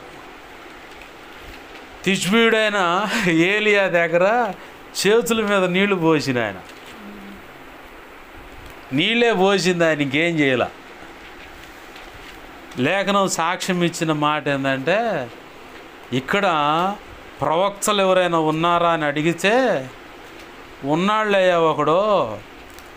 ఏంది ఉన్నాళ్ళే ఒకడు. ఎవరయ్యా ఆయన అంటే ఎలీషా. ఎవరంట? ఎలీషా ఎవరు? గొప్ప ధనికుడు, అంటే ఐశ్వర్యవంతుడని చెప్పవచ్చు. అయితే ఇక్కడ ఇజ్రాయెల్ రాజుల్లో కొంతమందికి డౌట్ వచ్చింది. ఏం డౌట్ వచ్చిందంటే, ఇక్కడ మన మధ్య యెహోవాకు సంబంధించిన ప్రవక్తలు ఎవరు లేరా అంటే, అప్పటి వరకు ఎలీషా అంటే లెక్కలేని పరిస్థితి. ఉండలేయా ఒకడు. ఏలియా చేతుల మీద నీళ్లు పోసాడు. ఇక్కడ రాసి ఉంది 2 రాజుల గ్రంథం 3వ అధ్యాయం 11వ వచనంలో, యెహోషాపాతు అతని ద్వారా అక్కడ అంటున్నాడు పైన 10వ వచనం, ఇజ్రాయేలు రాజు కటకటా ముగ్గురు రాజులమైన మనలను మోయాబీల చేతికి అప్పగించవాలని యెహోవా మనల్ని పిలిచినగా అనగా, యెహోషాపాతు అతని ద్వారా మనము యెహోవా యొద్ద విచారణ చేయుటకు యెహోవా ప్రవక్తలలో ఒకడైన ఇచ్చట లేడా అని అడిగాను. అంతటా ఇజ్రాయేలు రాజు సేవకులలో ఒకడు, ఏలియా చేతుల మీద నీళ్లు పోయొచ్చు వచ్చిన షాపాతు కుమారుడైన ఎలీషా ఇక్కడ ఉన్నాడని చెప్పగా. అంటే అప్పటిదాకా ఎలీషా అంటే గుర్తింపు లేదు ప్రవక్త అని ఆయనకి గుర్తింపు లేదు. అసలు ఈయన ఏం చేశాడంటే వాళ్ళు సాక్ష్యం ఇస్తున్నారు. ఏం సాక్ష్యం అంటే, ఏలియా చేతుల మీద నీళ్లు పోసేవాడు ఒకడు ఉండయ్యా అని చెప్పి. ఎలా వచ్చింది ఈ సాక్ష్యం? మనం నడిచే తీరును కూడా, మనం బ్రతుకుతున్న విధానం కూడా వీళ్ళు ఎక్కడ పెరుగుతున్న వాళ్ళని కూడా గమనిస్తారు. ఇప్పుడు అదే దానికి సాక్ష్యం. ఏలియా చేతుల మీద నీళ్లు పోసి ఒక ఎలీషా ఉన్నాడు అన్నాడు. అంటే అతను ఏం చేస్తున్నాడు అక్కడ గమనిస్తున్నారు. ఎవరి దగ్గర ఉన్నాడంటే పలానా దైవజనుడు. మనం ఎదుగుతున్నది, నేను అదే చెప్పేది మీకు, ప్రార్థన విషయమైన ప్రవర్తన అన్ని విషయాల్లో కూడా పలానా దైవజనుడి దగ్గర. నన్ను ఆల్రెడీ ఎగతాళి చేసిన వాళ్ళు ఉన్నారు. గడ్డం పెంచుకుంటూ ఉంటే, ఏంది నువ్వు కూడా శాల్యం రాజులా గడ్డం పెంచుతున్నావా ఏంది అన్నారు. మా మేనమావే అన్నారు, సేవకుడు ఒక ఆయన. నాకు ఆ సెక్షన్ ఏం లేలే, కానీ గడ్డం తీస్తే నేను చాలామందికి శోధనగా ఉంటానని మనసులో అనుకొని, నాకు ఇష్టమైనప్పుడు తీసేస్తామాయా, లేదంటే ఇలానే ఉంచుతాను, ఎదుటోళ్ళకి ఒక పిచ్చోళ్ళలాగా కనపడాలన్నది నా ఆశ. ఊరుకోరా ఏం రా అదేం మాట, శుభ్రం గడ్డం తీసి ఉండక నేను అనుకున్నా మనసులో. నాకు ఉండే శోధన నాకు ఉందిలే, ఈ గడ్డం తీస్తే నేను ఎలా ఉంటాను నాకు తెలుసు, అనేకులకు శోధనగా ఉంటాను, అలా ఉండకూడదనే గడ్డం పెంచుకుంటున్నాలే అనుకున్నా నేను. ఎందుకు ఆయన ఏమంటున్నాడు అక్కడ, శాల్యం రాజులాగా నువ్వు కూడా గడ్డం పెంచుకున్నా అంటే ఆయన దగ్గర బాప్తిజం పొంది ఆయన దగ్గర పెరుగుతున్నా సంగతి. ఇప్పుడు నేనే కనుక 2 తప్పుడు అడుగులు వేసాను అనుకో, ఎవరికి వస్తుంది ఆ పేరు? సేవకుడి దగ్గరికే పోతే అది అంత రివర్స్ అయ్యి. మిమ్మల్ని అదే చెప్పింది, పరీక్షిస్తూ ఉంటారు, కావాలని ప్రార్థన చెయ్యి అంటారు. మీ సేవకుడు ఇదే నా ప్రార్థన నేర్పింది అంటారు. ఏలియా దగ్గర ఉపచారం చేస్తా ఎదిగిన వాడు 2 పాళ్ళు అభిషేకం పొంది, ఏలియా 5 అద్భుతాలు చేస్తే ఎలీషా 10 అద్భుతాలు చేశాడని చరిత్ర చెబుతుంది. దేవునికి మహిమ కలుగునుగా. హల్లెలూయా. దైవజనుడు ఎలా నడుస్తున్నాడు? ఏలియాకు అహబు దగ్గరకు వెళ్ళి సవాల్ వేశాడు. ఎవరి దగ్గరికి వెళ్ళి? ఎవరు? అహోబా కాదు, ఇంకా నయ్య ఆహ్వాన్లా. దేవునికి మహిమ కలుగునుగాక. హల్లెలూయా. ఆశ్చర్యకరుడా నా ఆలోచన కర్తవు, ఆశ్చర్యకరుడా నా ఆలోచన కర్తవు, నిత్యుడగు తండ్రివి నా శాలెము రాజు, నిత్యుడగు తండ్రివి నా శాలెము రాజువు, ఆశ్చర్యకరుడా నా ఆలోచన కర్తవు. ఆమెన్, హల్లెలూయా. అహాబు దగ్గర పోయి సవాల్ వేస్తాడు, నేను చెప్పిన దాకా వాన పడదని. మళ్ళీ వెళ్ళి దేవుడు చెప్పిన తర్వాత నీ విషయం, నీ సంగతి అంతా, నువ్వు అసలు ఏంటి, నువ్వు ఎంత సామర్థ్యం కలిగిన వాడివి, ఏ రకంగా నీ పిలుపు ఉంది, అన్ని సంగతులు అహాబుకి తెలిసిపోయింది. వెళ్ళు, ఇప్పుడు నువ్వు ప్రశాంతంగా వెళ్ళు, నిన్ను ఎవడేం కదిలేడాను. సరే ప్రభు అని వెళ్ళి కర్మేలు పర్వతం మీద గొప్ప కార్యం చేసి ఆ నుంచి మళ్ళీ వెళ్ళి కొండకి ప్రార్థన చేస్తాడు. 6 సార్లు ప్రార్థన చేసిన మేఘం కనపడదు. 7వసారి కూడా పోయి ప్రార్థన చేస్తే అరసేంత మందంలో మేఘం కనపడదంట సముద్రం మీద. ఆమెన్, హల్లెలూయా. అంటే పట్టు విడవని ప్రార్థన అనుభవం. దైవజనుడు నువ్వు గమనించాల్సింది ఏంటంటే, దైవజనుడు ఏముందో మొదటి మాట అక్కడ, మీ పైన ఉన్న నా వాక్యం బోధించే నాయకులు ఏమన్నారు, జ్ఞాపకం చేసుకోండి. ఏమని జ్ఞాపకం చేసుకుంటావు? మొదటిగా కొన్ని విషయాలు ప్రభు మనతో చెప్పాడు. తర్వాత నువ్వు జ్ఞాపకం చేసుకోవాల్సింది ఏంటంటే, నీ ఎదుటిన్న దైవజనుడు ఎటువంటి ప్రార్థన అనుభవం కలిగి ఉన్నాడు, అది నువ్వు జ్ఞాపకం చేసుకుంటూ ఉండాల. నాకు నా ఆత్మీయత అంటే మొట్టమొదటిగా నాకు నేర్పింది ఏంటంటే ప్రార్థనే. ఏంటిది? ప్రార్థనే. ఆ కుర్చీలు ఉన్నాయిగా, వాటిలో ఒకటి తీసి ముందు పెట్టిండు, ఆయన తెచ్చిపెట్టిండు. బైబిల్ తీసి ఆయన దాంట్లో పెట్టిండు. దీని ఎదురుగా మోకాళ్ళ మీద నిలబడి అటు ఒక హ్యాండిల్ చేతులు మోపు చేసుకునే ఉంటాయిగా, అటు ఒక దాని మీద వచ్చి ఇటు దాని మీద వచ్చి పెట్టి మోకాళ్ళ మీద నిలబడి, అందరి కోసం ప్రార్థన చేస్తున్నావు బాగానే ఉందిలే కానీ నీ కోసం చేసుకోవా. నా సంగతి దేవుడు చూసుకుంటాడులే అన్న యేసన్న గారు చెప్పినట్టు. అయ్యా ఉపవాసాలు ఇన్ని చేస్తున్నావు, నీ ఆరోగ్యం ఎట్ట ఏంటంటే దేవుడు చూసుకుంటాడులేరా అన్నంట ఆయన. అదే టైపులో నా సంగతి ఏసై చూసుకుంటాడులే అన్న నా ఆత్మీయత ఉంటుంది. పిచ్చి మాటలు ఆపి నేను చెప్పినట్టు చెయ్యి, నీ కోసం కూడా ప్రార్థన చేసుకో అని చెప్పని ఆ కుర్చేసి బైబిల్ పెట్టి ఇప్పుడు మోకాళ్ళ మీద వేసి ప్రార్థన చేయండి. ఏం చెప్పిండు? ఇక అది మొదలు. ఇక అదే నాకు నా ఆత్మీయత అంటే మొట్టమొదటి నాకు నేర్పింది ఏంటంటే ప్రార్థన చేయటం ఎలానో నేర్పాడు. ఆయన ద్వారా నేర్చుకున్నాను, అక్కడ వాళ్ళతో పాటు కూర్చున్న వాళ్ళ ద్వారా కూడా నేర్చుకున్నాను. నేను నలుగురిలో కూర్చున్నప్పుడు ప్రార్థన తీవ్రత పెరిగిపోద్ది, మంట మండుతూ ఉంటాం అన్నమాట. వరకు ఆడకూతురైనా మగవాడైనా సరే మంట మండుతారు. 4 కట్లు సాడపడితే ఏమైంది? మంట సెగ మామూలుగా ఉండదు అన్నమాట. తగాదు కూడా అంచే ఉంటుంది. ఏంది, నలుగురికి వెళ్తే ఏమంటుంది, ఒకడిని ఎర్రకుమ్ముడు కుమ్మి పండుగుతారు అన్నమాట. కొట్లాట పక్కన పెడదాం, ప్రార్థన జీవితానికి వచ్చేసరికి నలుగురు కలిసి చేసే ప్రార్థన వల్ల నీతో పాటు వాళ్ళు మండుతారు, నువ్వు కూడా మండుతావు అన్నమాట. ఇంకా కొన్ని సంగతులు ప్రార్థనలు నేర్చుకుంటావు నువ్వు. ఆత్మీయత అంటే దగ్గర నేను నేర్చుకున్నది ఏంటంటే, ఎప్పటికైనా గమనించేది ఏంటంటే, నిద్ర వచ్చిందా ప్రార్థన చేస్తున్నట్టు ఇప్పుడు కూడా ఉంది అలవాటు. ఎంత టైర్డ్ అయినా రాని కరెక్ట్గా ప్రార్థన చేసుకొని 1 గంట నిద్రపోయి మళ్ళీ మొదలు పెడతారు. మా వల్ల కాదు. ఆయనతో పాటు ప్రారంభంలో అక్కడ పెద్ద మందిరంలో ఉన్నవాళ్ళు 3ంటికి వచ్చి లేపుతాడంట అందరినీ. ఎన్నింటికి? 3ంటికి. 4ంటికి పండుకో, 2ంటికి పండుకొని 3ంటికి లేకూర్చుడు అనమాట. కరెక్ట్గా 3 లేదంటే 4ంటికి అందరిని వరుసన లే లే లే లే అని చెప్పని వరుసను లేపుకుంటూ వచ్చాడంట. వాళ్ళల్లో బాగా విసుగు పుట్టిన వాళ్ళు అడిగేవాళ్ళు అంట, అన్న నువ్వు ఇంతకుముందు ఏం చేసేవాడు? ఏం చేసేది ఏమో తప్ప నేను ఇంతకుముందు వాచ్మెన్ అనేవాడు. అదన్న సంగతి, నీకు నిద్ర పడదు, పక్కనోడికి కూడా నిద్ర పట్టలేవు, నీ అలవాటు అని చెప్పి అనేవాళ్ళు అంట. ఒక తమ్ముడైతే అన్న దావీదన్న దగ్గర రావాలంటే భయపడేవాళ్ళు.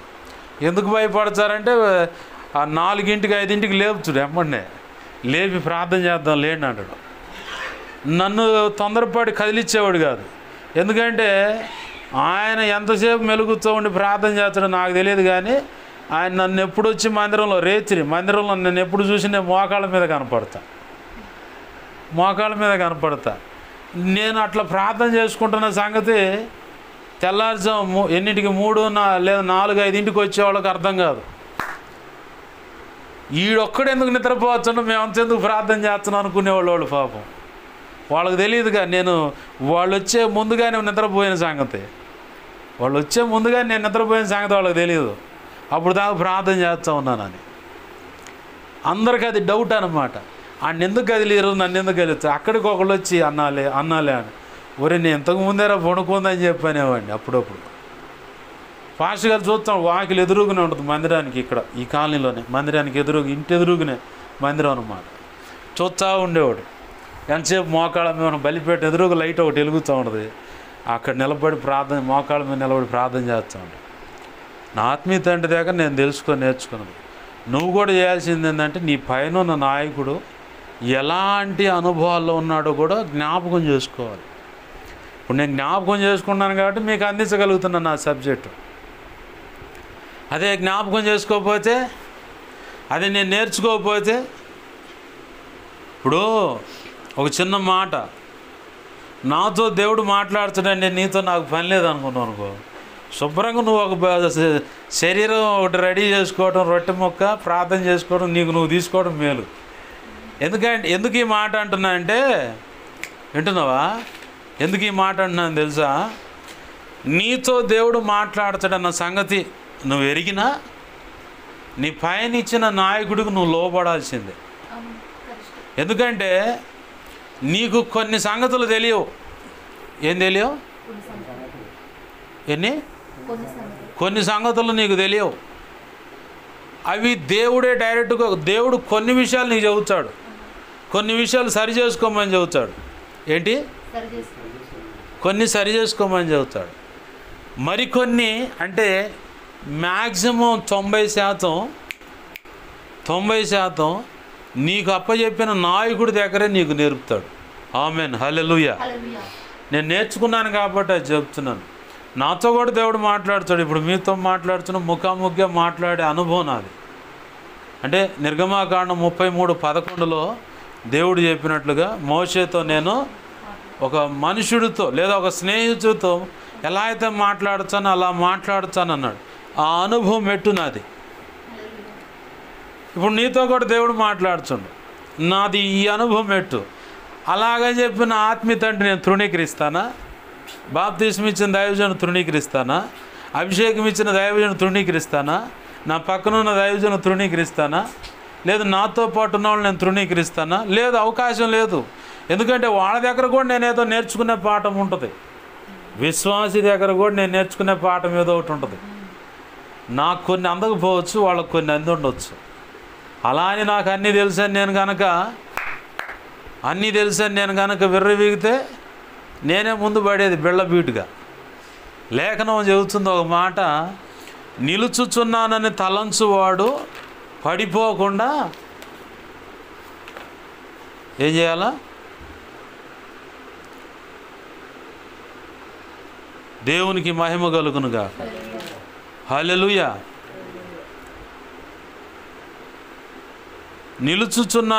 నిలుచుచున్నానని తలంచువాడట ఏం చేయాలంట అను? ఏం చెప్పి ఇప్పుడు 1 కొరింథీ 10:12 చూడు. తాను నిలుచుచున్నానని తలంచుకున్నవాడు పడకుండానట్లు జాగ్రత్తగా చూచుకొనవలెను. ఎలాట? పడకుండా జాగ్రత్తగా చూసుకోవాలి. ఇప్పుడు నాకు ఇవన్నీ తెలుసు కాబట్టి మీరు చెబితే నేను వినేది ఏందని అనుకున్నాను అనుకో, మొట్టమొదటి పడేది నేను కింద, ఇంకెవరు పడరు. అలా భ్రష్టులు అయిపోయిన వాళ్ళు చాలామంది ఉన్నారు దైవజనుల్లో.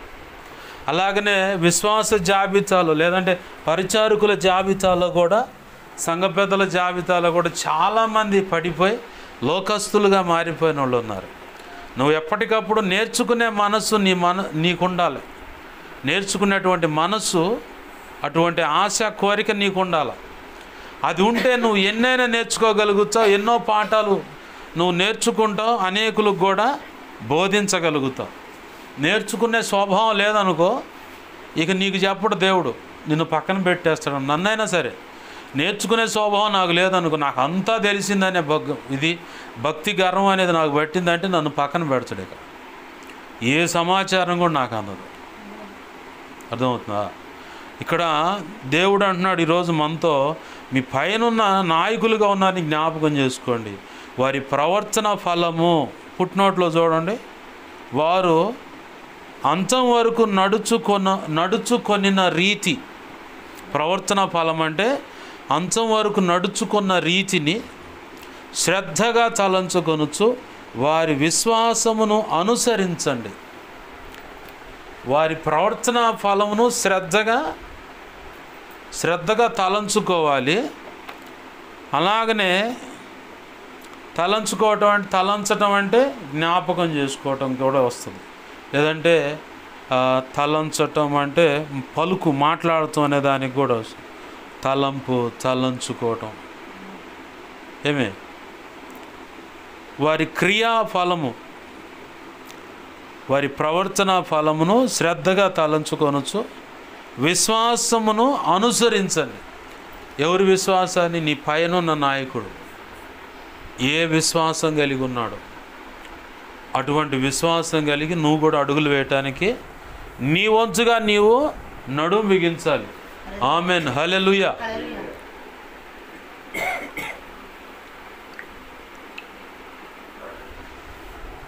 నీ వంతుగా నువ్వు నడుచుకోవటానికి విశ్వాసం అనేది చాలా విలువైనది.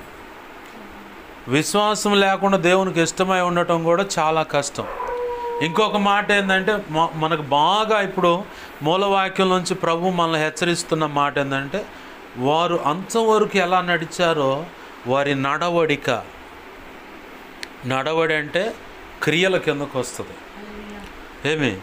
ఎవరితో ఎలా వ్యవహరిస్తున్నారు, ఎవరితో ఎలా నడుచుకుంటున్నారు, ఎంత వాటికి మాట్లాడుతున్నాడు, అతిగా మాట్లాడుతున్నాడా, మిత భాష అంటే తక్కువే మాట్లాడుతున్నాడా, ఆ మాట్లాడింది కూడా ఏ మాట మాట్లాడుతున్నాడు, ఏ మాట మాట్లాడుతున్నాడు ఏందన్నది. నాకు అభిషేకం ఇచ్చిన దైవజనుడు ఆ కారులో చుట్టూ ఉన్న వ్యక్తులు ఏదన్నా మాట్లాడుకుంటా ఉంటే, ఎందుకు అబ్బాయి వ్యర్థమైన మాటలు అంటాడంట. సైలెంట్ కూర్చుంటాడు ఆ మనిషి. అయితే ఎవరితో మాట్లాడు, అస్సలు తన వంతు వచ్చింది నేను మాట్లాడాలనుకుంటేనే మాట్లాడతాను. లేకపోతే మెలకుండా ఏదో ఒకటి సెల్లో నుంచి ఏదో ఒకటి నెట్ ద్వారా దేవుడు ఆలోచన ఇచ్చిన దాన్ని బట్టి ఏదో ఒక పుస్తకం చదువుతూ ఉంటాడు నెట్లో. ఖాళీగా ఉండడు. ఏముండడు? ఖాళీగా ఉండడు. యేసయ్య గారి వాక్యాలు నేను విన్నప్పుడు నన్ను బాగా కదిలించిన సందర్భం, ఆ అలవాటును నేర్చుకోవటానికి నాకు అనుభవంలో తీసుకొచ్చిన సందర్భం ఏంటంటే, కొంచెం కింద, కంచం కింద, మంచం కింద నీ దీపాన్ని పెట్టొద్దురా అన్న సందర్భం ఉపమానంగా చెబుతా. ఓ సందర్భం రాగానే యేసయ్య గారు ఆ మాట వాక్యంలో చెప్తున్నప్పుడు నేను కొంచెం ఏంటిది అది కొంచెం అంటే కొంచెం మీ తెనాలి సైడే ఎక్కువ మాట్లాడతారు. ఇది కొంచెం అన్నం ప్లేడు అంటే కంచం. అది కంచం వేరు, కొంచెం వేరు. కొంచెం కొలమానిక, సోల ఉంటాయి చూడు, వాటిని కొంచెం అంటారు. కొలిసే వాటిని కొంచెం అని. కొంతమంది వాళ్ళ భక్తిని కొలుసుకుంటారు. ఆ భక్తిని కొలుసుకుంటా ఒక ఆవందంట, ఏందమ్మా ఫలానా రావట్లేదంటే, వాళ్ళండి మొన్న వారం 2 సినిమాలకు పోయారండి. నేనండి నెలకొక సినిమా అయ్యానండి, వాళ్ళు వారంలో 3 సినిమాలు పోతాయి. వీళ్ళు భక్తిలా కొలుచుకుంటారని ఆయన వ్యక్తిగత సాక్ష్యం చెప్పాడు. తర్వాత కంచం ఏ పొద్దు తింటమేనమాట, తిండే వాళ్ళ భక్తి అని చెప్పాను. మూడోది ఏంటంటే మంచం. కొంతమంది ఆడాడో తిరిగి వచ్చి వారు ఒక మంచం మీద అని చెప్పని అట్లా వాళ్తారు, అట్నే నిద్రలో పోతారా. అయితే నువ్వు మంచం మీద పడుకోమాకరాను. మరి ఏం చేయాలి గురువుగారు? మంచం మీద పడుకోమాకండు. ఏం చేయాలి గురువుగారు? కింద సాపేసి పడుకోవాలా గురువుగారు అంటే, కాదురా మోకాళ్ళేరా. ఎంతసేపు మోకాళ్ళు వేయాలి గురువుగారు? నీకు నిద్ర వచ్చింది ఆఖరా. నాకు నిద్ర అరే నువ్వు నిద్ర వచ్చిన తర్వాత కూడా నువ్వు నిద్రపోమాకరు. మరి ఏం చేయాలి గురువుగారు? పడుకొని కూడా స్తుతిస్తూ ఉండు. దేవుడు నీకు ఏదైనా ఆలోచన ఇస్తే పడుకొని కూడా ప్రార్థన చేయి. నీకు తెలియకుండా నువ్వు అటు నిద్రలో పోయిందాక ప్రార్థన చేయరా. సరే గురువుగారు అని చెప్పని ఆయన బతికినంతకాలం అదే ప్రార్థన. యేసన్న గారు బతికున్నంతకాలం అదే ప్రార్థన. ఏం ప్రార్థన? చాప తెలియకుండా నిద్రలోకి వెళ్ళిపోయిందాక మోకాళ్ళ మీద ఉండి, నిద్ర వచ్చినప్పుడు కూడా కింద పడుకున్నాక తెలియకుండా నిద్రలో పోయిందాక స్తుతించడం, ప్రార్థించడం. ఈ అనుభవం దేవుడు నాకు నేర్పాడు. ఆ వాక్యం విన్నాక నుంచి నా అనుభవంలోకి అది తెచ్చుకున్నా. నాకు నేనుగా నిద్రపోకూడదు. నాకు తెలియకుండా నిద్ర అట్లా వెళ్ళి చేతిలో చెల్లుంటే అది కింద పడిపోయట్లే అట్లా నిద్ర వచ్చిందాక భక్తి సాధన చేయటం ప్రభు నాకు నేర్పాడు. ఇదొకటే.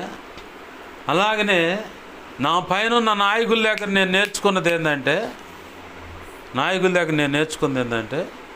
ఎడతెరిపి లేకుండా ప్రార్థన చేయటం.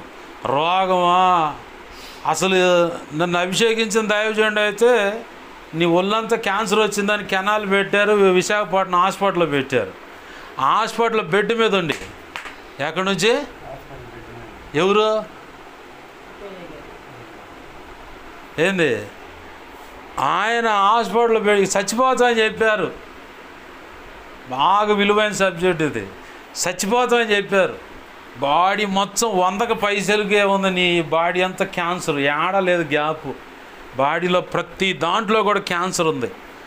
నువ్వు ఇంక 2-3 రోజుల కంటే ఎక్కువ బ్రతకు, చచ్చిపోతావు అన్నారు. చచ్చిపోతాం అన్న ఆయన కెనాల్ పెట్టే ఉంది. కెమెరా ఆన్ చేయండి రాండి, దేవునికి మహిమ కలుగును గాక, హల్లెలూయా. కెమెరా ఆన్ చేయండి అని చెప్పని హాస్పిటల్ బెడ్ మీద ఉండి గంట వాక్యం స్పిరిచువల్ వార్ఫేర్లో గంట వాక్యం చెప్పిండు. తెల్లారి డాక్టర్లకు తెలిసింది, అసలు నువ్వు మనిషివేనా, 2 రోజుల్లో చచ్చిపోతావా, నువ్వేడు చెప్పి వాక్యం అంటే చచ్చిపోతానా, ఈ చచ్చిపోయి కాస్త గ్యాప్లో కూడా నా దేవునికి నేను ఉపయోగపడాలా, నువ్వు చచ్చిపోతావు అని చెప్పాను. దేవుని చిత్తం అయితే అట్నే పోతా, ఒకవేళ వాక్యం చెబుతా పోతా. నీకేంది దండగా ఏడిది?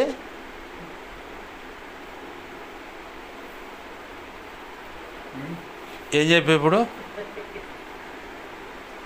నేను చచ్చిపోతానని చెప్పాడు. 3 రోజులు చచ్చిపోతావు నువ్వు అని చెప్పని దైవజనుడు చెప్పారు. క్యాన్సర్ అయ్యా నీకని కెనాల్ పెట్టుకోండు, బెడ్ మీద కూర్చొని వాక్యం లైవ్లో 3 రోజులు వరసను ఇచ్చిండు. 3 రోజులు వరసను లైవ్ ఇచ్చిండు. డాక్టర్లు వదిలిపోయారు. ఏందా నీకు ప్రాణం మీద తీపి లేదా, పోతామని చెబితే నా దేవుని చిత్తం అయితే ఈ దేహంలోంచి ఈ ప్రాణం పోద్ది, లేదనుకో పోదు, ఉంటుంది. నేను ఈ స్థితిలో కూడా నా దేవునికి ఉపయోగపడాలి. ఈ స్థితిలో కూడా నేను కొంతమందినైనా మండించాలా, రేపాలా. ఈ స్థితిలో కూడా నేను కొంతమందిని రేపాలా, మండించాలా. కాబట్టి అందుకే అని చెప్పనగానే డాక్టర్లు వదిలిపోయారు. చివరికి క్యాన్సర్ రోగం కూడా పారిపోయింది. ఒకే ఒక మాట, ప్రభువా ఈ సమయంలో నన్ను తీసుకోవడం నిశ్చిత్తమైతే మా అమ్మ నాన్న నా దగ్గరకు పంపించు. ఈ రూమ్లో అక్కడ బాత్రూంలోకి వస్తా, ఆడ పడిపోయి చచ్చాడు అనుకుంటారు, నేను నీతో వచ్చేస్తానయ్యా, మా అమ్మ నాన్న పంపించు, నన్ను తీసుకెళ్ళే మాట అయితే అన్నాను. ప్రార్థన చేసుకొని నేను చచ్చిపోతా అంటున్నారు, ఆ బాత్రూంలోకి వస్తున్నానయ్యా, ఆ బాత్రూంలోంచి నా ప్రాణాన్ని తీసేసుకున్నాను అని ప్రార్థన చేసుకుని బాత్రూంలో పోయి అడుగు పెట్టగానే బాత్రూంలా లేదు, నీలాకాశంగా మారిపోయింది. ఇక మొత్తం పరలోకం సమీప ప్రాంతాలు ఆ వాతావరణం అంతా కనపడుతుంది. దానికి బాత్రూమ్ కనపడుతుందా, బాత్రూమ్ డోర్ తీసి లాక్ చేయగానే యేసు ప్రభు వచ్చా ఉండంట, దిగుతా కిందగా టాటా చెబుతా, చిన్నగా దిగుతుండంట ఆయన ఆ బాత్రూమ్ ముందుకి. ఎవరి కోసం? సబ్జెక్ట్ విను, నువ్వు అదే పోగొట్టుకుంటున్నావు. చాలా విలువైన సమయం, విలువైన విషయాలు పోగొట్టుకున్నావు. ఒఫీరాయ్ గారు చనిపోతారని చెప్పండి ఆడ చెప్పంగానే ఇక నన్ను తీసుకో ప్రభు అని బాత్రూంలోకి వెళ్ళాడు. వెళ్ళగానే నీలాకాశంగా అంతం మారిపోయింది. తన తల్లిదండ్రులు వస్తే తన తీసుకెళ్తాడని చెప్పని ఆయన ప్రార్థన చేసి ఆ గదిలో ఆ బాత్రూంలో పోయాడు. కానీ విషయం ఏంటంటే అక్కడ వాళ్ళ అమ్మ నాన్న రావట్లేదు కానీ ఏసయ్య వచ్చండు. ఎవరు వస్తున్నారు ఇప్పుడు? ఏసయ్య టాటా చెబుతూ వచ్చండు. ఈయన కూడా టాటా చెబుతుండంట. ఆహా, మా అమ్మ నాన్నకంటే నువ్వే వచ్చి నన్ను దేశపోతానికి వస్తున్నావు అనుకున్నాను. వచ్చానంటే ఏసయ్య నువ్వు రావవసరం లేదు, నువ్వు ఇంకా కొంతకాలం ఉండాలి, నీ రోగాన్ని తీసేస్తున్నాను, ఆయుష్ని పెంచుతున్నారు. ఏంది ఆయుష్ని పెంచుతున్నాను కానీ నువ్వు నా పని చేయాలి, నువ్వు ఉండు అని. ఏది నువ్వు నా పని చేయాలి, నువ్వు ఉండు, నేను తీసుకోవట్లేదు అన్నాడు. బయటకు వచ్చి మళ్ళీ తన బాడీలోంచి ఒక మాంసం మొక్క తీసి మళ్ళీ క్యాన్సర్ టెస్ట్కి పంపించారంట. అంతకుముందు పోయి వచ్చిందేమో 100కు పెచ్చుంది అబ్బాయి బతకడానికి వచ్చింది. ఈ దర్శనం అయిపోయిన తర్వాత ఈ లోపల 2-3 ఆన్లైన్ సర్వీసులు చేశాడు. ప్రతిరోజు జరుగుద్ది, ఇప్పుడు కూడా జరుగుద్ది. అది 3 సంవత్సరాల నుంచి జరుగుతుంది. ప్రతిరోజు 12 గంటల నుంచి తెల్లవారు 4 గంటల దాకా జరుగుతుంది. అప్పుడప్పుడు నేను కూడా పోయొచ్చా ఉంటా, జూమ్లోకి పోయి ప్రార్థన చేస్తూ ఉంటా. ఏంది వింటున్నావా? ఆ ప్రార్థన దర్శనం అయిపోయిన తర్వాత చూస్తే బాడీలో క్యాన్సరే లేదు. డాక్టర్లు అదిరిపోయారు. ఏమైంది ఈ 3 రోజులు ఏమైందంటే ఇది సంగతి, నీ దేవుడే నీ రోగాన్ని తీసేశాడు. అయితే ఒక 11 ఇంజక్షన్లు చేయించుకోవాలి, నార్మల్ మాత్రలే ఇస్తాను నీకు, అవి కూడా అవసరం లేదు నీకు, క్యాజువాలిటీకి ఇస్తున్నా అని చెప్పని ఆ మాత్రలను 11 ఏమో కీమో ఇంజక్షన్లని తలకు సంబంధించిన కాడ ఉంది క్యాన్సర్ కొద్దిగా. దానికోసం అంతకుముందు జుట్టు ఊడిపోయింది దానికి, ఆ ఇంజక్షన్ల ప్రభావం వల్ల మళ్ళీ ఇప్పుడు వచ్చింది జుట్టు. ఆ 11 ఇంజక్షన్లు అయిపోయినాయి. ఇప్పుడు ప్రశాంతంగా మంచి పరిపూర్ణమైన ఆరోగ్యవంతుడిగా మారిపోయాడు. దేవునికి మహిమ కలుగును గాక. దేవుడిని అడిగిండంట, నాకే ఎందుకు ఇచ్చా ఈ రోగం, నాకే ఎందుకు ఇచ్చు. మనం కూడా అడుగుతూ ఉంటాం, నాకెందుకు ఇచ్చి ఈ సమస్య.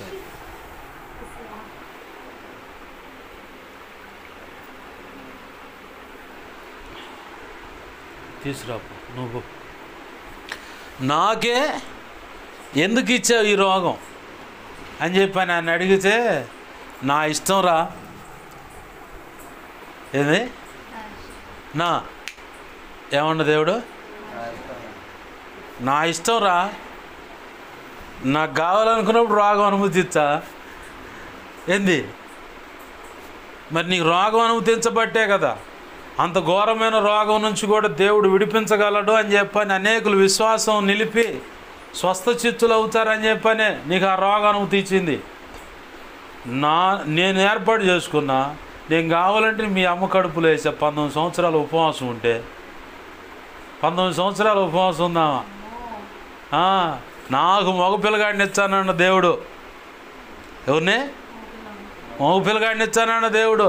అమ్మాయి నువ్వు ఇంకా కనలేవే, నీకు దండం పెడతా ఉంటారు అమ్మగారులు, నర్సులు, అమ్మగారులు నర్సింగ్, క్రిస్టియన్ నర్సింగ్ వాళ్ళు అనమాట, అమ్మగారులు అనమాట, సమర్పించుకున్న వాళ్ళు నర్సులు కొన్నారు. నువ్వు ఇంకా కనలేవు, సన్నగా ఉన్నావు, అసలు నీ వల్ల కాదంటే నా యేసే మాట ఇచ్చాడు. ఏంటిది? ఎవరికి? నీకేనా? ఈ లేదా నీకు కూడా ఇచ్చాడన్నా. ఆమేన్, హల్లెలూయా. ఆ తల్లికి అందరు ఆడపిల్లలే, ఆయన ముందు అందరూ ఆడపిల్లలే. ఉపవాసం ఉండి ప్రార్థన చేసుకుంటుంది. 19 సంవత్సరాలు ఉపవాసం ఉండి ప్రభు నాకు మాట ఇచ్చాడని 19 సంవత్సరాలు ఉపవాసం ఉంటే ఆయన పుట్టిండంట. మన వల్ల ఇద్దా ఊరగా అటు పోతుంటే ఆ పక్కన పోయేవాళ్ళు దెయ్యం ఉంటే ఆడ గిలగిల కొట్టుకొని ఆ దెయ్యం వాడిని వదిలేసి వెళ్ళిపోద్దంట. ఆమె ప్రార్థన కూడా చేయదంట, ఊరగట్ట బజార్లో సంచి తీసుకొని పోద్ది. ఆమె ఒక టీచరు, ప్రవక్తి. అమ్మ పలానా వాడు వాళ్ళ స్నేహితులు, వాళ్ళ ఈ ఒఫీరే గారి చిన్నతనంలో వాళ్ళ స్నేహితులతో పోయి ఆడతా వాడు ఏదో మాట అన్నంట. అమ్మ పలానోడు నన్ను ఈ మాట అనండి అనగా పెట్టమని బీకిందంట. అమ్మ నేను అనలేదమ్మ, వాడు మళ్ళీ అని చెప్పి మళ్ళీ కూడా బీకిందంట. ఆడు ఆ మాట అన్నాడన్న మాట నీ నోట నుంచి కూడా రాకూడదు. ఎవడు పోమన్నాడు రా నిన్ను బయటికి అన్న, పట్మని పగిలిపోతాడు.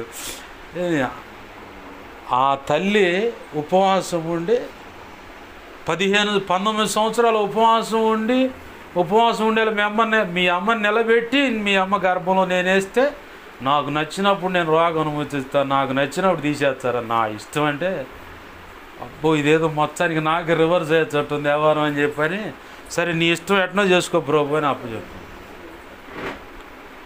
దైవజనుల దగ్గర అంతకుముందు మీరు నా దగ్గర చూస్తున్నటువంటి క్వాలిఫికేషన్స్ ఏమి లేవు. ఆయన సాక్ష్యం విన్నప్పుడు నన్ను నడిపించిన పెంచిన నాయకులు యొక్క ఆ బ్రతుకు తీరు అంటే భక్తి సాధన, నాకు ఏ అవసరమో అయ్యే నాకు ప్రభు నేను తీసుకునేలాగా నాకు అనుమతించాడు. వాళ్ళలో ఏ బలహీనతలు ఉన్నాయి, ఏ బలహీనతలు ఉన్నాయి ఏమి నేను లక్ష్య పెట్టడానికి చూసుకోలేదు. కానీ నేను చూసింది అలా ఒకటే, నాకు ఉపయోగపడేది, దేవుని చిత్తంలో నాకు అవసరమైనవి, దేవుని చిత్తంలో నాకు అవసరమైన ఏవో నా పైన ఉన్న నాయకుల దగ్గర నేను తీసుకున్నాను. దాన్ని బట్టే వాళ్ళ విశ్వాసం.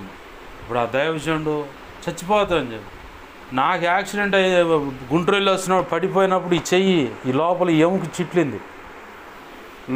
అట్నే లుంగి మీద కూర్చుని వాక్యం అంది ఇచ్చే కట్లు ఉన్నాయి, అయినా సరే ఆగల. కారణం పైన నాయకులు నేను చూశాను, వాళ్ళ విశ్వాసం ఎంత పరిమాణం ఉందో నేను గమనించాను. దాని ప్రకారం నేను అడుగులు వేయగలిగాను. ఇప్పుడు ఒకవేళ దేవునికి మహిమ కలుగునుగాక. హల్లెలూయా, హల్లెలూయా, స్తుతి మహిమ పాడదాం. ఎల్లప్పుడు దేవునికి చెదము పాడదామండి. హల్లెలూయా,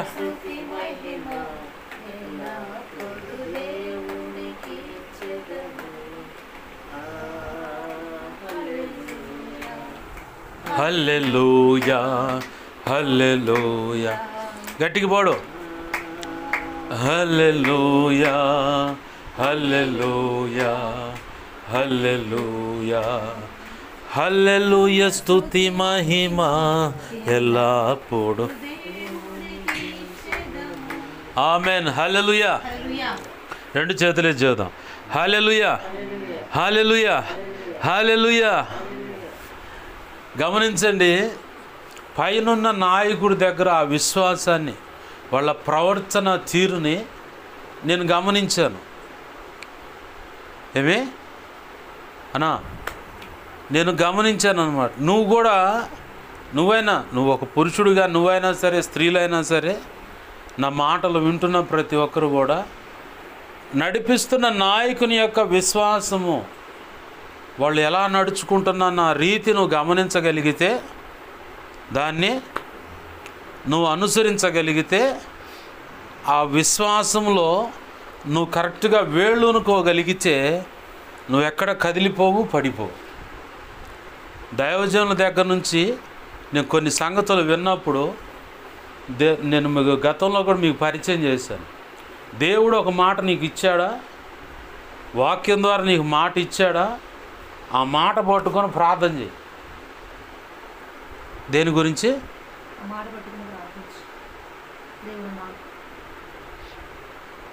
మీరు నవ్వమాకండి. దేవుడు నీకు ఒక మాట ఇస్తే ఆ మాటను పట్టుకొని ప్రార్థన చేయి.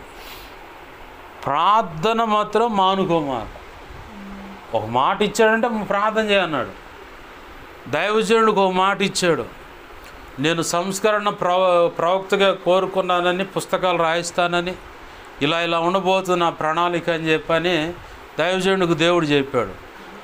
ఆయనకి చెప్పిన ఆ మాటను పట్టుకొని విశ్వాసంతో ₹1,00,000 పైచులకు వస్తుంది జీతం. రిటైర్డ్ అయితే 1,00,000 పైచులకి వస్తుంది పెన్షన్ కూడా. ఆ జాబును కూడా కాలదనుకొని రిజైన్ చేసి,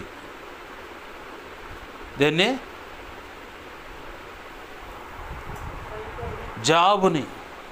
జాబును కూడా రిజైన్ చేసి ₹1,00,000 సెంట్రల్ గవర్నమెంట్ జాబు ఎంత వస్తుందో చూడు జీతం.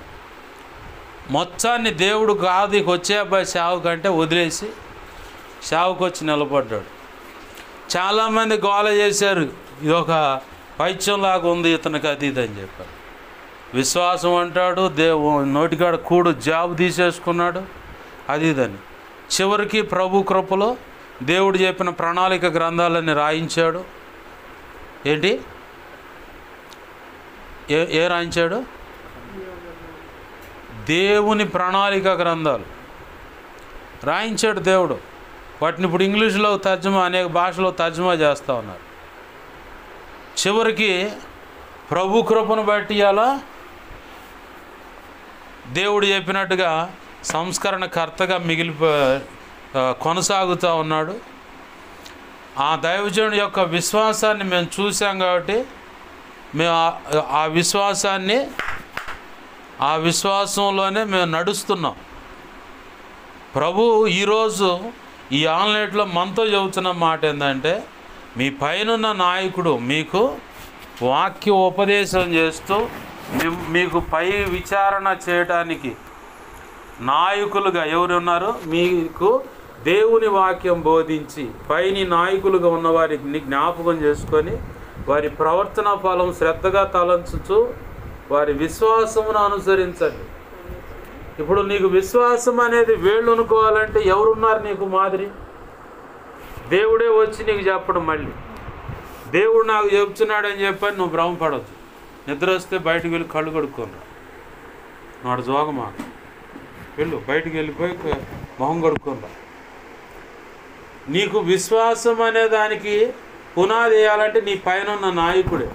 ఎలా అంటే ఆయన మోకరించి ప్రార్థించినప్పుడు ఎన్నో కార్యాలు జరుగుతున్న దాన్ని బట్టి నేను కూడా ప్రార్థన చేస్తే ఎందుకు చేయడు దేవుడు అన్న విషయంలో అడుగు పెడతావు.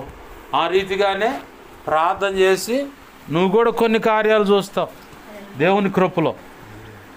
వెళ్ళు, నిద్ర పంపొస్తానా, వెళ్ళిపోయి మొహం కడుక్కొని రాపోండి. ఏం చెప్పా ఇప్పుడు నేను? విశ్వాసం అనేది నీలో వేళ్ళు అనుకోవాలంటే, పెరగాలంటే, ప్రభు చిత్తంలో నిర్ణయమైనంత రీతిగా నీ విశ్వాసం బలపడి ఉండాలంటే నీ పైనున్న నాయకుని యొక్క విశ్వాసమును కనిపెడితేనే, ఆ విశ్వాసాన్ని అనుసరిస్తేనే నువ్వు విశ్వాసంలో బలపడగలుగుతావు. లేకపోతే వల్ల కాదు. ఎందుకంటే దేవుడు నాకు చెప్పిన మాటల్లో నిన్ను బయటికి తెస్తున్నా, పరిచర్య పేరు ఇది, కొన్నాళ్ళ తర్వాత మన్నా మినిస్ట్రీస్ అవుద్ది, ఆ తర్వాత మన్నా మినిస్ట్రీస్ ఇంటర్నేషనల్ అయింది, ప్రపంచవ్యాప్తంగా భూమి అంతమయ్యే సమయం వరకు ఈ పరిచర్య ఉంటుంది. భూ దిగాంతల వరకు అంటే ఈ భూమి ఈ దరంచు నుంచి ఆ దరంచు వరకు. ఎక్కడ? ఎవరికి అడిగి? భూమి చివరి అంచు, భూ దిగాంతలని చివరి అంచు వరకు నేను కట్టిన సంఘాలు, మందిరాలు ఉన్నాయండి. దాంట్లో నేను నిర్ణయించిన విశ్వాసులు, పరిచారకులు, సేవకులు ఉన్నారు. పుస్తకాలు రాస్తారు మీరు, అనేకమైన భాషల్లో తర్జుమా చేస్తాను, ప్రపంచమంతా దేశాలు నింపుతానండి. పాటల మీద రాయిస్తాను, అనేక భాషలో తర్జుమా చేసి క్రైస్తవులంతా పాడుకునేలాగా చేస్తానండి. అలాగనే 13 లక్షల పైచులకు సేవకులను, శిష్యులైన సేవక గణాన్ని సిద్ధపరచాలని ఇన్ని చెప్పిన దేవుడు నేను నమ్మగలుగుతానా? వాస్తవానికి నా దగ్గర ఎంతమంది ఉన్నారు? ఆ మాటలు చెప్పినప్పుడు ఒక్క ఆత్మ కూడా లేదు నా దగ్గర. వింటున్నావా? ఎంతమంది ఉన్నారు నా దగ్గర? ఒక్కళ్ళు కూడా లేరు. మరి నేను ఎలా నమ్మాలి? నా పైన నాయకులు వాళ్ళు దేవుడు చెప్పిన మాటను పట్టుకుని నడిచిన విధానాన్ని నేను గమనించాను. వాళ్ళు నడిచిన విశ్వాసం ఎంత గొప్పదో నేను గమనించాను. దాన్ని బట్టే నేను దేవుడు చెప్పిన మాటను పట్టుకొని ఈరోజు పాటలు రాస్తున్నానా లేదా? పుస్తక రచనకు కూడా దేవుడు కూర్చోబెడుతూ ఉన్నాడు. హల్లెలూయా. ఏంది? పుస్తక రచనకు కూడా నాకు తెలియకుండా ఒక అన్నయ్య దేవుడు నిన్ను వెంబడించమన్నాడు అన్న దైవజనుడు నన్ను వెంబడిస్తూ ఉన్నాడు. ఎన్ని సంఘాలు ఉన్నాయి నాకు? ఆ ఒకటే సరిగా ఉందా ఏంది? ఇప్పుడు ఒక అన్నయ్య చెప్తా ఉన్నాడు, మా ఆత్మీయ తండ్రి నీలాగానే ఉంటాడు, అచ్చం నీలాగానే ఉంటాడు. ఆయన ఫోటో చూస్తే నన్ను నేను చూసుకున్నా. ఏంది? నేను నా ఆత్మీయ తండ్రి మీద నా అభిషేకం ఎవరి మీద ఉందో చూపించు ప్రభు అంటే, మిమ్మల్ని చూపించాడన్నా, మిమ్మల్ని అనుసరించాలని దేవుడు చెప్పాడు అన్న. సరే అని చెప్పని దేవుని మాటలు అందించి వాక్యం చెప్పి ప్రార్థన చేసి వచ్చా. అడపదడప వాళ్ళని వెళ్ళి పరామర్శిస్తా ప్రోత్సహిస్తూ ఉన్నాను దేవుని కృపలో. ఆమెన్, హల్లెలూయా. వాస్తవంగా నా జీవితాన్ని, నాకున్న స్థితిని నేను చూసుకుంటే అసలు లెక్కేసుకోవడానికి ఏమైనా ఉందా? కానీ ప్రభు ప్రణాళిక చూడు. ఏంది? ప్రభు యొక్క ప్రణాళిక చాలా గొప్పదన్నమాట. మనకు ఊహించనటువంటి గొప్ప సంగతులు మన కొరకు దాచబడి ఉన్నాయి. ఆమెన్, హల్లెలూయా. ఏంది? అయితే అవి పొందుకోవడానికి కావాల్సిన పరిపక్వత, విశ్వాసం మనకు కావాలి. నా ప్రభు కృపను బట్టి నేను చెప్పగలను, పైనున్న నాయకులు వాళ్ళు నడిచిన విధానాన్ని నేను పట్టుకున్నాను కాబట్టి ఈరోజు దేవుడు చెప్పిన మాట ప్రకారం నేను నడుస్తూ ఉన్నాను. దేవుడు చెప్పిన మాట ప్రకారం ఆయన పాటలు రాయిస్తూ ఉన్నాడు. ప్రభు కృపలో, ఎవరి కృపలో? ప్రభు కృపలో సమయోచితమైన సహాయం అనే ఒక పాట, క్రిస్మస్ సాంగ్ భూతవర్తమానం అనేది మొన్న ఒక పాట, నీవు చూడుండగా యేసయ్య అనే పాట నిన్ననే రిలీజ్ చేసింది ఆ పాట. ఏంది? ఇప్పుడు మళ్ళీ మొన్న 15వ తారీఖు తండ్రి సన్నిధి మందిర వార్షికోత్సవం కాడకు పోయి అక్కడ కూర్చొని, బయట కూర్చొని దైవజనంలో వాక్యం ఉపదేశంలోకి వెళ్ళబోతా ఉన్నారు. టక టక టక టక ఎంత గట్టిగా అరగంటలో పాట అయిపోయింది. ఆ పాట ఈరోజు ఫైనల్ అయిపోయింది. ఏంది? ఆ పాట కన్నీళ్ళ మీద, అచ్చంగా కన్నీళ్ళకు సంబంధించింది. హల్లెలూయా. కన్నీళ్ళకు సంబంధించింది అన్నమాట. ఈ మొన్న రిలీజ్ అయిన పాట కూడా అదే. తను ఎదుర్కొంటున్న ఒక వ్యక్తి తన జీవితంలో ఎదురవుతున్న ప్రతి పరిస్థితిని బట్టి అతను కానీ ఆమె కానీ ఎలా స్పందిస్తాడనేది, తన హృదయ ఆవేదనను దేవునికి తెలియపరుస్తా, దానిలో ఆ తెలియపరిచిన దాన్ని బట్టి దేవుడు తన హస్తాన్ని చూపించి, తన హస్తాన్ని తోడు చేసి ఎలా బయటేసాడు, ఎలా కాపాడుతున్నాడు అన్నది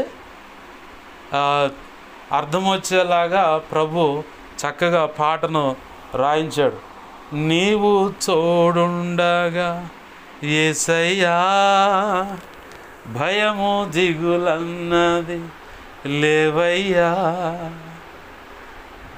నా పూర్ణ హృది మనస్సుతో, నా పూర్ణాత్మ బలముతో ఆరాధించి ఆనందించి కృతజ్ఞత స్తుతి ఘనత మహిమ చెల్లించేదను నా యేసయ్య. పల్లవి అలా రాయడానికి ప్రభు కృపనిచ్చాడు. ఏంది? నిన్న రిలీజ్ అయింది. కంజర మీద పాడి మనకు ఉంది ఇక ఆధారం అదే.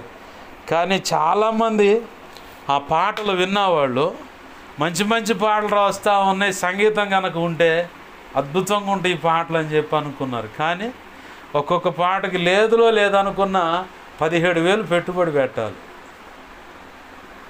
అంత స్తోమత మనకు ప్రభు ఇంకా ఇయ్యలేదు అనుకుంటున్నాను, ఇచ్చాడు అనుకోని కూడా అనుకుంటున్నాను. ఎందుకంటే ఇయ్యలేదు అనుకోవడం కంటే ఇచ్చాడని విశ్వాసంతో ఆయన మహింపరచడం మేలు. ఆమెన్, హల్లెలూయా. ఏమి? ప్రభు కృపను బట్టి యేసయ్య చెప్పినట్టు పాటలు రాయిస్తూనే ఉండగా, యేసయ్య చెప్పినట్టు పరిచయం చేస్తూనే ఉండగా, ఇక ఎలా ఇది సాధ్యమైందంటే మా పైన ఉన్న నాయకుల యొక్క వారి విశ్వాసాన్ని, వారు నడుస్తున్న పద్ధతులను గమనించాము, ఆ విశ్వాసాన్ని అనుసరించాం కాబట్టి ఇంత విజయాన్ని మేము సాధించగలిగాం. ఇంకనూ సాధిస్తాం. ఆమెన్, హల్లెలూయా. మనం కూడా అదే పదంలో అడుగులేస్తాం. మనం కూడా ఖచ్చితంగా విజయాన్ని సాధిస్తాం. ఆమెన్, హల్లెలూయా. ప్రార్థన చేసుకుందాం, దేవుని పాదాలు పట్టుకుందాం. బాగా గుర్తుపెట్టుకో, బాగా నీకు విలువైన సంగతులు ఎగిరిపోతాయని నాకు అర్థమవుతుంది. ఏంది? విశ్వాసమును బట్టి దేవుడు ఒకవేళ దేహంలో అనారోగ్య సమస్య అయితే, కుటుంబ సమస్య అయినా, ఏదైనా సరే ఖచ్చితంగా దేవుడు రోగమైతే స్వస్థపరుస్తాడు, కుటుంబ సమస్యలు అయితే ఖచ్చితంగా వాటి నుంచి విడిపిస్తాడు ఖచ్చితంగా. దాంట్లో డోకా అనుకోవాల్సిందేం లేదు, ఖచ్చితంగా నెరవేరుద్ది. విశ్వసించి నువ్వు దేవుని పాదాలు పట్టుకున్నట్లయితే,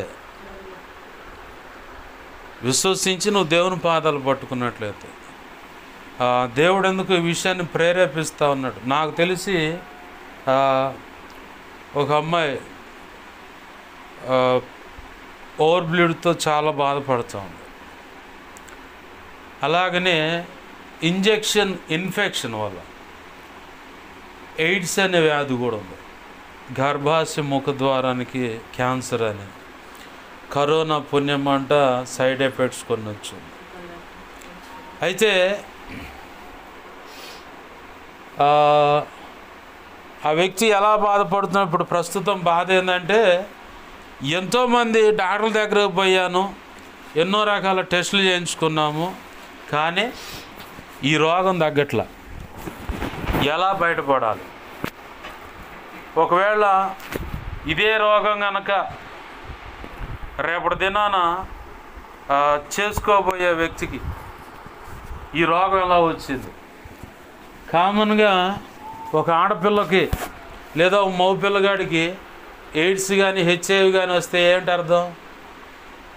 మగోడైతే ఈడు ఆడాడో తిరిగి తెచ్చుకుంటారు రోగం అంటారు. ఆడపిల్ల అయితే ఇది ఆడో తప్పు చేసింది కాబట్టి రోగం వచ్చింది అంటారు. ఇదే ఈ రోగం, ఇలా రోగం ఉంది నాకు, ఎయిడ్స్ అనేది ఇలాంటి రోగం ఉంది, ఈ రోగాన్ని బట్టి కట్టుకోబోయేవాడు పెళ్లి కాల అమ్మాయికి ఇంకా ఎలా నన్ను చేసుకుంటాడో లేదో, నేను ఎవరితో తప్పు చేశాను అనుకుంటాడేమో అని చెప్పి ఇలాంటి భావంతో ఉన్నవాళ్ళు కొంతమంది ఇప్పుడు బాధపడుతున్న వాళ్ళు ఉన్నారని ప్రభు ఇప్పుడు నాతో ఈ సందర్భాన్ని వివరించమని చెప్తా ఉన్నాడు. దేవుడు తను అనుకున్న సంకల్పంలో ఆ వ్యక్తి ఎవరికైతే ప్రభు నిర్ణయించాడో జీవిత భాగస్వామిగా, ఆ వ్యక్తితో జతపరచడానికి ఈ రోగాలని. మామూలుగా ఉంటే ఈ పాటికల్లా ఎవడికోడికి ఇచ్చే పెళ్లి చేసేవాళ్ళు దేవుని దయా సంకల్పంలోకి వచ్చే వ్యక్తి కాదు. ఎందుకంటే దేవుని ప్రణాళికలో ఉన్నవాళ్ళు, దేవుని ప్రణాళికలో ఉన్నటువంటి వ్యక్తి అన్నమాట. ఆ ప్రణాళిక నుంచి పక్కకు బాగుంటే ఏమైతే ఎవరికోళ్ళకి ఇచ్చి శుభ్రంగా కట్నం తక్కువైనా కాస్త ఎక్కువైనా మంచి సంబంధం అని ఎట్టొకటి ఇచ్చేసి పంపిస్తారు. అదే ఈ రోగాలన్నీ ఉండే అనుకో, ఎవరైనా చేసుకుంటారా? ఎవరూ చేసుకోరు. ఇప్పుడు చివరికి తిరిగి ఎక్కడికి రావాలా? దేవుని సంకల్పం కాడికి వచ్చి నిలబడాలి. ఏంది ఇట్లాంటి రోగంతో బాధపడుతున్న ఇలా సంకల్పంలో ఉండి దేవుడు అనుమతించిన రోగం ఈ రోగం. అయితే దేవుడు నాకు తెలిసి ప్రభు చిత్తం అయితే ఈ వాక్యం ద్వారా తర్వాత నెక్స్ట్ యూట్యూబ్లో అప్లోడ్ చేయబడుతుంది కాబట్టి ఈ వాక్యం ద్వారా ఖచ్చితంగా వాళ్ళు వింటారని నేను నమ్ముతున్నాను. అందుకే మాట్లాడిస్తున్నాడు అనుకుంటా దేవుడు. ఏంది ఈ రోగం దేనికంటే దేవుని మహిమార్థమై దేవుడు అనుకున్నటువంటి సంకల్పంలోంచి బయటికి పోకుండా దేవుని మహిమార్థమై అనుమతింపబడ్డ రోగం లేదా రోగాలు. అది నశింపజేయడానికో రోగగ్రస్తురాలకు అలా కృషించుకుపోయి చివరికి అట్నే టపా కట్టేయటానికో కాదు. ఆయన దయా సంకల్పం నుంచి బయటకు పోకుండా ఆయన అనుకున్న రెక్టార్ స్కేల్ అని ఉంటుంది, భూమి మీద ప్రకంపనలు వచ్చేదాన్ని మీద రెక్టార్ స్కేల్ అని కొలతేస్తారు. ఈ ప్రకాశం జిల్లాలో ఎక్కడో మనం ఇవాళ వార్తలు చూస్తూ ఉన్నాం, భూకంపం వచ్చి భవనాలు కూలిపోయి గందరగోళంగా ఉన్నారు. ప్రకాశం జిల్లాలో భూకంపం వచ్చి కొన్ని ఇళ్ళు పడ్డాయి.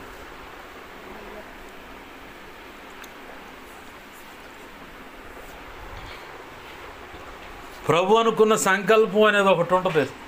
ఆ స్కేల్ మీదకి వచ్చి నిలబడటానికి ఇవన్నీ నిలబడ్డావా? ప్రభు సంకల్పంలో నిర్ణయమైన రీతిగానే ప్రభు చిత్తంలో ఉన్న వ్యక్తితోనే ఆ అమ్మాయికి వివాహం జతపరచబడుతుంది. ఇక అట్ట కాదని ఇంకెవరు ఎన్ని ప్రయత్నాలు చేసినా ప్రయత్నం చేసినోడు చచ్చడం ముందు. ఏంది వీళ్ళు బాగానే ఉంటారు. దేవుని సంకల్పంలో నిర్ణయమైన రీతిగా వాళ్ళ వివాహం జరుగుతుంది. ఈ వ్యాధితో బాధపడుతున్న ఒక ఆడపిల్ల ఉంది, యవనస్తురాలే. నా భర్తకు తెలిస్తే, దేవుడు ఆల్రెడీ భర్తతో మాట్లాడు, ఇంజెక్షను వేరొక పురుషుడితో కలిసినందుకు వచ్చిన రోగం కాదు అది. ఇప్పుడు మనకి చిరంజీవి ఇంజెక్షన్ చేస్తారు కదా, రోగం వస్తే జ్వరానికనో నొప్పులకనో ఇంజెక్షన్ చేయని డాక్టర్ గారిని బాత్సంగా ఆ ఇంజెక్షన్ చేసినప్పుడు ఆ సూది వల్ల ఇన్ఫెక్షన్ వస్తుంది. కొన్ని కల్తీ సూదులు వస్తాయి. వాడిన సూదులనే క్లీన్ చేసి మళ్ళీ తెస్తున్న వాళ్ళు ఉన్నారు. అదే ప్యాకింగ్ మళ్ళీ అట్ట కల్తీ సూదులు అన్నమాట. ఒక పురుషుడు కలయిక వల్ల వచ్చిన రోగం కాదు అది. ఏంది దేవుడు అనుమతించింది, ఇంజెక్షన్ వల్ల దేవుడు అనుమతించిన రోగం అది. మరి ఆ మాత్రం తీవ్రత ఉంటేనే నువ్వు ఇంకొక ఇంటికి పోకుండా ప్రభు అనుకున్న ఇంటికి భార్యగా పోవటానికి దేవుడు నిర్ణయించాడు. అది ఎటు కూడా చేస్తలేదు దేవుడు అంటే, ఆయన ఎట్టయిన చేస్తాడు. అవసరమైతే భూమిని తల కిందలు కూడా చేస్తాడు. అవసరమైతే బాగున్న ఇల్లు కూడా కుప్పకూలిపోద్ది అంతే, యేసునామములో ఆయన అనుకుంటే. లేదనుకో కుప్పకూలుతుంది అనుకున్న ఇల్లుని ఎన్ని సంవత్సరాలైనా అంచి నిలబెడతాడు యేసునామములో. ఆమేన్, హల్లెలూయా. ఆయనకు అసాధ్యమైంది ఏది లేదు, ఆయన ఏదైనా చేయగలడు. ఏంది విశ్వాసం కలిగి ఆయన పాదాలు పట్టుకుంటే ఏ గోళ ఉండదు. నీ పైనున్న నాయకుడు ఎలా నడుస్తున్నాడో ఎలా ఉంటున్నాడో జ్ఞాపకం చేసుకో. అది నీకు క్షేమాభివృద్ధి కలిగిస్తుంది. మా పైనున్న నాయకులు వాళ్ళ దగ్గర దేవుని దగ్గర కూర్చొని మేము నేర్చుకున్నప్పుడు, దైవజనులు నాకు అభిషేకం ఇచ్చే దైవజనుడి గురించి నేను మాట్లాడుతూ ఉంటే, ప్రార్థన చేసుకుంటూ ఉంటే, ఒకరోజు కల్లో మీరు కూర్చున్నట్టే నేను ముందు కూర్చున్నా, అయ్యగారు ఇట్లా బల్లేసుకొని కూర్చుని ఆడ కూర్చొని నేను వాక్యం వింటా ఉన్నా. కల్లో ముందు వరుసలో ఉన్నా నేను. ఇంకో కల్లో మా అమ్మ నేను ఇద్దరం కలిసి అయ్యగారి దగ్గర పోయాం. ఒక జీవుకు పెయింట్ వేస్తుండే ఆయన. టాపు లేదు, సీట్లు ఏమి లేదు, పెయింట్ చేస్తాడు జీవు. అంటే సంఘానికి సాదృశ్యం అది. ఇంకా ఆయన చేసి చేసి అలసిపోయి ఉంటే నేను పోయి ఆ గన్ను పట్టుకున్నా. అట్లా కూర్చుండి అలసిపోయి వెంటనే పోయి నేను గన్ను పట్టుకున్నా. అమ్మ అంత లెక్క ఆగిపోయింది. నేను ముందుకు పోయి గన్ను పట్టుకున్నా. ఇటు చూసి నాకు వెళ్ళి పైకి కిందకి, నువ్వా, నీకోసం ఎదురు చూస్తున్నా. ఏమండు నాకిల్లు చూస్తున్నావా? దేవునికి మహిమ కలుగును గాక. హల్లెలూయా. మీకోసం ఎదురు చూస్తున్నా నా గన్ను పట్టుకోగానే. కానీ అన్న తర్వాత అర్థమైంది. తర్వాత ప్రభువు చెప్పాడు. ఆయన తర్వాత సార్వత్రిక సంఘ సంస్కరణకి, ఆయన తర్వాత నేను ఆ బాధ్యతలు స్వీకరించడానికి దేవుడు ఎంచుకున్నాడని, ఏంది ఆ పని చేయడానికి కూడా కావలసిన తలాంచుల అభిషేకం, కృప, ఇంకేం అవసరం అవన్నీ కూడా అనుగ్రహించాడని దేవుడు చెప్పాడు. ఆ మాటలు విశ్వసించాను కాబట్టే ఈరోజు అడుగులు పడుతున్నాయి ముందుకి. విశ్వసించకపోతే, వాళ్ళ విశ్వాసాన్ని నేను అనుసరించకపోతే, వాళ్ళు ఎలా నడుస్తున్నారో గమనించకపోతే, వాళ్ళ పరిస్థితి ఎలా ఉందో నేను కనుక క్షుణ్ణంగా పరిశీలించకపోతే, ఈరోజు ఇంత ఆధిక్యత, ఇంత గొప్ప కృప, ఇంత ఉన్నతమైన కృపలో నేను దాచబడేవాడినా? ప్రభు ఈరోజు మనతో మాట్లాడుతున్నది ఏంది, పైనున్న నాయకుల్ని జ్ఞాపకం చేసుకుందాం. వాళ్ళు ఎలా ప్రవర్తన ఫలాన్ని గమనిద్దాం. అలాగనే వారి విశ్వాసాన్ని కూడా ఏం చేద్దాం, కచ్చిపు మడిచిపెట్టినట్టు జేబులో పెట్టేద్దాం. అంతేనా? వాళ్ళ విశ్వాసాన్ని కూడా అనుసరిద్దాం. ఆ అమృతాంజనాన్న రాసుకో, మెలకు వచ్చుద్ది నా మాటిని. దేవునికి మహిమ కలుగును గాక. హల్లెలూయా. రండి ప్రార్థన చేసుకుందాం. ప్రభు పాదాలు పట్టుకొని ప్రభువుని అడుగుదాం. నా ప్రభువా, మీరు సెలవిచ్చిన మాట ప్రకారం మీకు వాక్యము బోధించి మీ పైన నాయకులుగా నియమించిన వారిని జ్ఞాపకం చేసుకోమన్నా. వారి ప్రవర్తన ఫలమును తలంచుకొనుడే అన్నాం. అయ్యా, వారి విశ్వాసాన్ని అవలంబించండి అని కూడా దేవుడు మాట్లాడుతూ ఉన్నాడు. ప్రార్థన చేసుకో. ప్రేమగల మా కన్న తండ్రి యేసయ్యా, నీకు వందనాలు ప్రభువా. విన్న వాక్యం వ్యర్థమైపోకుండా మా హృదయాల్లో పదిలపరచండి తండ్రి. అయ్యా ఇదిగో తండ్రి, మీరు సెలవిచ్చిన రీతిగా మీ పైన నాయకులను అయ్యా ఇదిగో వారిని జ్ఞాపకం చేసుకోమన్నావు ప్రభువా. వాక్యం బోధించి మీ పైన నాయకులను జ్ఞాపకం చేసుకోమన్నావు అయ్యా. వారి క్రియాఫలాన్ని తలంచుకోమన్నావు అయ్యా. ఇదిగో తండ్రి, వారి విశ్వాసమును అనుసరించండి అని సెలవిచ్చావు. మీరు సెలవిచ్చిన ప్రతి మాట మా హృదయాల్లో పదిలపరచండి అయ్యా. సిలువ రక్తంతో భద్రపరచండి అయ్యా. అనేక పర్యాలు నెమవేసి నిన్ను మహింపరచడానికి కూడా కృపను దయచేయండి ప్రభువా. అయ్యా ఇదిగో తండ్రి, ఇప్పటి వరకు నీ బిడ్డలు ప్రార్థనలు చేశారు. ప్రతి ప్రార్థన కృపతో జ్ఞాపకం చేసుకొని అయ్యా పరిశుద్ధపరిచి ప్రత్యుత్తరమును దయచేసి అది అనుభవించేలా సహాయం చేయండి దేవా. దేవా, నిన్ను గాయపరిచేలాగా ఇదిగో తండ్రి, ఎదుటి బిడ్డలను గాయపరిచేలాగా ఏ మాట అయినా ఇదిగో తండ్రి మా నోట నుంచి జారి ఉన్నట్లయితే అయ్యో ఒప్పుకుంటున్నావు, క్షమించండి క్షమించండి క్షమించండి. మమ్మల్ని విమర్శించువాడవు నీవేనయ్యా. నీ ఎదుటికి వచ్చినప్పుడు మమ్మల్ని మేము స్వీయ పరీక్ష చేసుకోవడానికి కూడా సహాయం చేయండి మా ప్రభువా. నీ వాక్యాన్ని హెచ్చించుకుంటున్నావు, నీ నామాన్ని ఘనపరుచుకుంటున్నావు మా ప్రభువా. అయ్యా అయ్యా సహాయం చేయండి ప్రభువా. ఇదిగో తండ్రి, ఈ వారంలో ఉన్న అయ్యా ఇదిగో తండ్రి క్రిస్మస్ పండుగ ఘనంగా జరగడానికి సహాయం చేయండి. నీ చిత్తమైతే 24వ తారీఖు దేవా watch night service, Christmas watch night service జరగడానికి కూడా సహాయం చేయి. 25వ తారీఖు దేవా ఆరాధనలో దేవా ఇది క్రిస్మస్ ఆరాధనలో మీరు చూడండి, ఘనంగా జరిగించండి. నీ చిత్తమైతే ఇదిగో ప్రభా వచ్చే శనివారం అయ్యా ఆన్లైన్ జరగడానికి కూడా నీ చిత్తమైతే సహాయం చేయండి. అలాగనే ఆదివారపు ఆరాధనలో మీరు చూడండి, సంఘ క్రమాల్లో మీరు చూడండి ప్రభా. అయ్యా 31వ తారీఖు వాచ్ నైట్ సర్వీస్ నువ్వు అనుకున్నట్టుగా ఘనంగా జరిగించండి అయ్యా. అయ్యా 1వ తారీఖు ఇదిగో తండ్రి అయ్యా వార్షికోత్సవ కృతజ్ఞత స్తుతి కోడికను కూడా ఘనంగా జరిగించండి అయ్యా. నీకు స్తోత్రాలు అయ్యా. ఇదిగో తండ్రి జనవరి 28వ తారీఖు కూడా ప్రభా కృతజ్ఞత స్తుతి కోడిక జరగడానికి కూడా సహాయం చేయండి. అన్ని విధాలు అన్ని విషయాలు కృప అనుగ్రహించమని, నీవు చూడండి నడిపించమని. నూతన సంవత్సరంలో అడుగు పెట్టబోతున్నాం ప్రభా. మరి కొన్నాళ్ళలో అయ్యా ఇదిగో తండ్రి పరిచర్యకి ఆల్రెడీ నువ్వు వాగ్దానం ఇచ్చావు, అందుని బట్టి నీ కృతజ్ఞతాస్తుతులయ్యా. అయ్యా సంఘ బిడ్డలకు, వారికి కుటుంబాలకు, కుటుంబ సభ్యులకు, బిడ్డలకు, కడుపును పుట్టిన బిడ్డలకు, అలాగనే ఇదిగో తండ్రి మా కుటుంబానికి అయ్యా కుటుంబ సభ్యులకు దేవా బిడ్డలకు అందరికీ యవన బిడ్డలు అందరికీ మాకును నిశ్చితమైన వాగ్దానాలు దయచేసి నీ కృపలో వర్ధిల్ల చేయమని బతిమలాడుతున్నాం. ఇప్పటికి ఇదిగో ప్రభు అయా కొన్ని పాటలు యూట్యూబ్లో అప్లోడ్ చేయడానికి ఇదిగో తండ్రి 3 పాటలు అయా యూట్యూబ్లో అప్లోడ్ చేయడానికి మీరు కృప ఇచ్చినందుకు కృతజ్ఞతాస్తుతులయ్యా. ఇదిగో తండ్రి దేవా 15వ తారీఖు మరి తండ్రి సన్నిధి నర్సరావుపేట పరిచర్య దగ్గరికి వెళ్ళినప్పుడు పాట రాయించావు ప్రభు. ఇదిగో దేవా దాన్ని ఫైనల్ చేసావు అయ్యా. ఇక మీరు దేవా జడ్జిమెంట్ చేయవలసి ఉన్నది. నీ చిత్తమైన సమయంలో దాన్ని దేవా యూట్యూబ్లో అప్లోడ్ చేయడానికి కూడా సహాయం చేయండి. ఇవే కాక ఇంకా పాటలు రాయిస్తూ ఉన్నావు ప్రభా. నీ చిత్తంలో అయ్యా ఇదిగో తండ్రి సహాయం చేయండి అయ్యా. అయ్యా నూతన సంవత్సరం పాట కూడా ఇదిగో తండ్రి అందరికీ దీవెనకరంగా, ఇప్పటి వరకు రాయించిన ముందు రాయించబోతున్న పాటలు కూడా అందరికీ దీవెనకరంగా, నీ నామ ఘనతగా వచ్చినట్లుగా, నువ్వు అనుకున్న పని జరుగునట్లుగా దేవా ఆ పాటలు నీ ప్రజల ముందుకు రావడానికి సహాయం చేయండి అయ్యా. ప్రజలందరూ పాడుకోవడానికి సహాయం చేయండి. అలాగే ఇదిగో తండ్రి పాటల పుస్తకం అనేది అయ్యా ప్రింట్ చేయించడానికి కూడా నీ చిత్తం అయితే సహాయం చేయండి ప్రభువా. నీకు స్తోత్రాలు అయ్యా. క్యాలెండర్ల విషయంలో కృప దయచేయండి ప్రభువా. అయ్యా నీ గొప్ప కార్యాలు జరిగించండి అయ్యా. నీకు స్తోత్రాలు అయ్యా. నీకే వందనాలు చెల్లిస్తున్నాం ప్రభువా. అయ్యా కనికరించండి ప్రభువా.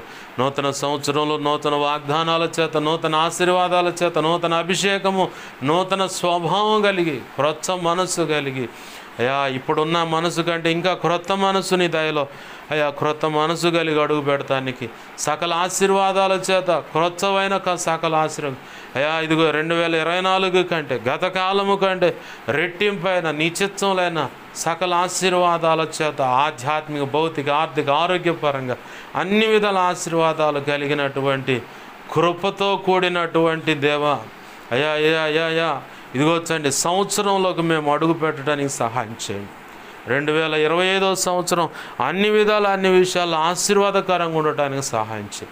నీవే మా చేయి పట్టుకొని ఇప్పటి వరకు నడిపించావు, ఇక ముందు నడిపిస్తున్నావు. అందును బట్టి నీ కృతజ్ఞతాస్తుతులు చెల్లిస్తున్నాం.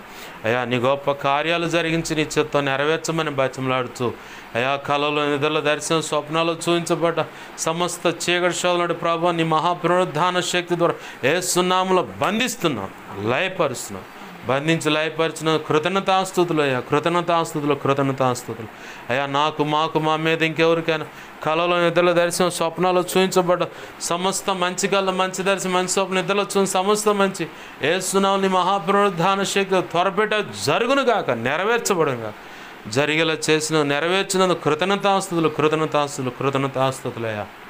అయ్యా, మా నిమిత్తం ప్రార్థించండి అయ్యా అని చెప్పని నీ సన్నిధిలో మొరపెడుతున్నా అయ్యా. ముఖాముఖిగా ఫోన్ ద్వారా, వాట్సాప్, ఎస్ఎంఎస్ల ద్వారా ప్రే రిక్వెస్ట్ ప్రతి ఒక్కరి అవసరత నీ కృప చేత యేసు నామములో తీర్చబడును గాక. వాక్యం వింటున్న దాన్ని బట్టి, సోషల్ మీడియాలో విని బలపడుతున్న దాన్ని బట్టి అయ్యా, ఇదిగో అన్ని విధాల నా కోసం, మా కోసం ప్రార్థిస్తున్న బిడ్డలు, పరిచర్య కోసం ప్రార్థిస్తున్న బిడ్డలు అందరూ కూడా దీవించబడి నీ కృపలో వర్ధిల్లును గాక. అభిషేకించబడి నీ సేవలు గొప్పగా వాడబడును గాక. అయ్యా, బిడ్డలు చేరి ఉన్న సంఘ బిడ్డలందరినీ బట్టి నీ కృతజ్ఞతాస్తుతులు. బిడ్డల అవసరత అక్రత నీ కృపచే తీర్చండి ప్రభువా. దేవా, ఇదిగో తండ్రి ఉదయకాలంలో మొదలుకొని ఇప్పుడు ఆల్రెడీ ఆరాధన మొదలైనవి ప్రభువా. ఇదిగో తండ్రి అయ్యా, ఇక ముందు రాత్రి వరకు జరిగే ప్రతి ఆరాధనలో మీరు చూడండి. సకల పరిశుద్ధులు ప్రయాణాలు క్షేమాన్ని దయచేసి సేవకులు, సంఘ పెద్దలు, పరిచారకులు, విశ్వాసులు, నూతనంగా నీ సన్నిధిగానికి వస్తున్న వారి అందరికీ వారి రాకపోకల్లో క్షేమకరమైన ప్రయాణాలు వేసి మంచి వాతావరణం ఇచ్చి నీ చిత్త ప్రకారం ప్రతి సంఘంలో, ప్రతి ఆరాధనలో ప్రారంభం నుంచి ముగింపు వరకు నీ సన్నిధి ఉంచి నీ చిత్త ప్రకారము దేవ ఆరాధనలన్నీ ఘనంగా జరుగునుగాక. ప్రభు యొక్క శరీరం అనేది ప్రతి ఆదివారం ప్రతి సంఘంలో విరవబడునుగాక. అయ్యా, నీ గొప్ప కార్యాలు జరిగించమని యోగ్యమైన మనసుతో అయ్యా నీ బల్లో చేవేసే భాగ్యం నాకు, మాకు దయచేయండి. నీ చిత్తమైన వర్తమానం ఆదివారం నాడున ప్రభు ఈరోజు మాకు అందరికీ అనుగ్రహించు. నీ గొప్ప కార్యాలు జరిగించి నీ చిత్తం నెరవేర్చును మాత్రం మహిమ పొందమని ఈ పరిచర్య ద్వారా నువ్వు నిర్ణయించిన ఆరాధనలన్నీ ఘనంగా యేసు నామములో జరుగునుగాక. నీ సెలవు అయితే ప్రభు అయ్యా, ఇదిగో సార్ నీ కృపలో మమ్మల్ని ఇదిగో సార్ ఇంకా అనేక చోట్ల దేవ ఆరాధనలు ఏకీవించడానికి కూడా, మాకు ఆరాధనలు జరిగించి నిన్ను మహింపరచడానికి కూడా, ఆరాధనలన్నింటిలో కూడా మేమంతా ఏకీవించి నేను ఘనపరచడానికి కూడా కృపను దయచేయమని దేవా. బిడ్డల దేహాల్లో ఉన్న సమస్త అనారోగ్య సమస్యల నుంచి విడిపించండి దేవ. కడుపును పుట్టిన బిడ్డల జీవితాల సమస్యలు అయితే తొలగించండి అయా. కుటుంబంలో ఇంకా ఆర్థిక ఇబ్బందులు ఉంటే విడిపించండి. మారని భర్తలున్న, భార్యలున్న, బిడ్డలున్న మార్చండి ప్రభువా. నీ గొప్ప కార్యాలు యేసు నామములో జరుగునుగాక. కృపచేతనే ఆశీర్వదింపబడును గాక. ప్రతి కుటుంబం, ఈ సమాజం కూడా దీవించబడును గాక. ప్రతి సంఘం ఆశీర్వదింపబడును గాక. గొప్ప కార్యాలు జరిగించి నీ చిత్తం నెరవేర్చును మాత్రం మహిమ పొందమని బతిమలాడుతూ మా ప్రియుడును మా రక్షకుడైన యేసయ్య ఉన్నతనంత శక్తిగల నామములోనే 2 తిమోతి 1:12 ప్రకారం నీ కృపాస్తాలకు బిడ్డలని అయా నీ చేతులకు అప్పచెప్పి ఇప్పుడు ఇక ముందు ఏకీభవించ ప్రతి ఒక్కరిని కూడా ఆ లేఖనం ప్రకారం ఆ గడి వరకు కాపాడ సమర్థుడు. ఆ లేఖనం ప్రకారం నీ చేతులకు నీ బిడ్డలను అప్పచెవచ్చు, కలిగిన సమస్తాన్ని అప్పచెవచ్చు, సంఘాల పరిచయలు అప్పచెవచ్చు. యేసయ్య ఉన్నతనంత శక్తిగల నామమును అడిగి వేడుకొని ప్రార్థించి సమస్తం పొందుకొని ఈ అధికమైన నిద్ర కాయటాన్ని బట్టి కానీ అయా పగలంతా సాగరి చేసిన దాన్ని బట్టి కానీ ఏ అలసట అనారోగ్య సమస్య లేకుండా సంపూర్ణమైన ఆరోగ్యం దేవా కృప అభిషేకం బిడ్డల కలుగునుగాక. కార్యం జరిగించిన మాత్రం మహిమ పొందును. యేసయ్య ఉన్నతనంత శక్తిగల నామమును అడిగి వేడుకొని ప్రార్థించి సమస్తం పొందుకొని బిడ్డలను దీవించి ఆశీర్వదించి చేతులకు అప్పచెబుతున్నాం మా తండ్రి. ఆమేన్. ఇప్పుడు మన తండ్రి అయిన దేవుని ప్రేమయు ఆయన ప్రియకుమారుడైన యేసుక్రీస్తు వారి కృపయు పరిశుద్ధాత్మ దేవుని అన్యోన్య సహాయ సహవాసము సమకూడిన ప్రభు చిత్త ప్రకారం ప్రార్థనలు ఏకీవిస్తున్నాయి, ఇక ముందు ఏకీవించబోతున్నాయి. అలాగనే సంఘ బిడ్డలకు, సార్వత్రిక సంఘంలో సకల పరిశుద్ధులకు నిత్యత్వము చేరు పర్యంతం సదాకాలము చూడండి. ప్రభు తన చిత్త ప్రకారం నడిపించి ఆయన అనుకున్న పని మన ద్వారా జరిగించి మన ద్వారా ఆయన మాత్రమే మహిమ పొందునుగాక. ఆమేన్. యేసు రక్తమునకేచే ప్రవేశు రక్తమునకేచే ప్రవేశునామను సంపూర్ణమైన విజయం కలుగునుగాక. ఆమేన్. అపవాది వాడి దూతలు చీకటి అంధకార శక్తులు క్రియలు అవి ఎంత ప్రమాదకం మంత్రపడం వాటి అన్నిటికీ అనంతనాశనం సర్వనాశనం నిత్యనాశనం కలుగునుగాక. ఆమేన్. యుద్ధము యెహోవాదే, యేసు రక్తమునకే జయము జయము జయము. హల్లెలూయా హల్లెలూయా హల్లెలూయా. అందరికీ వందనాలు. ప్రభు యొక్క మహా ఉచిత కృప మనందరికీ తోడయుడు నడిపించునుగాక. ఆమేన్.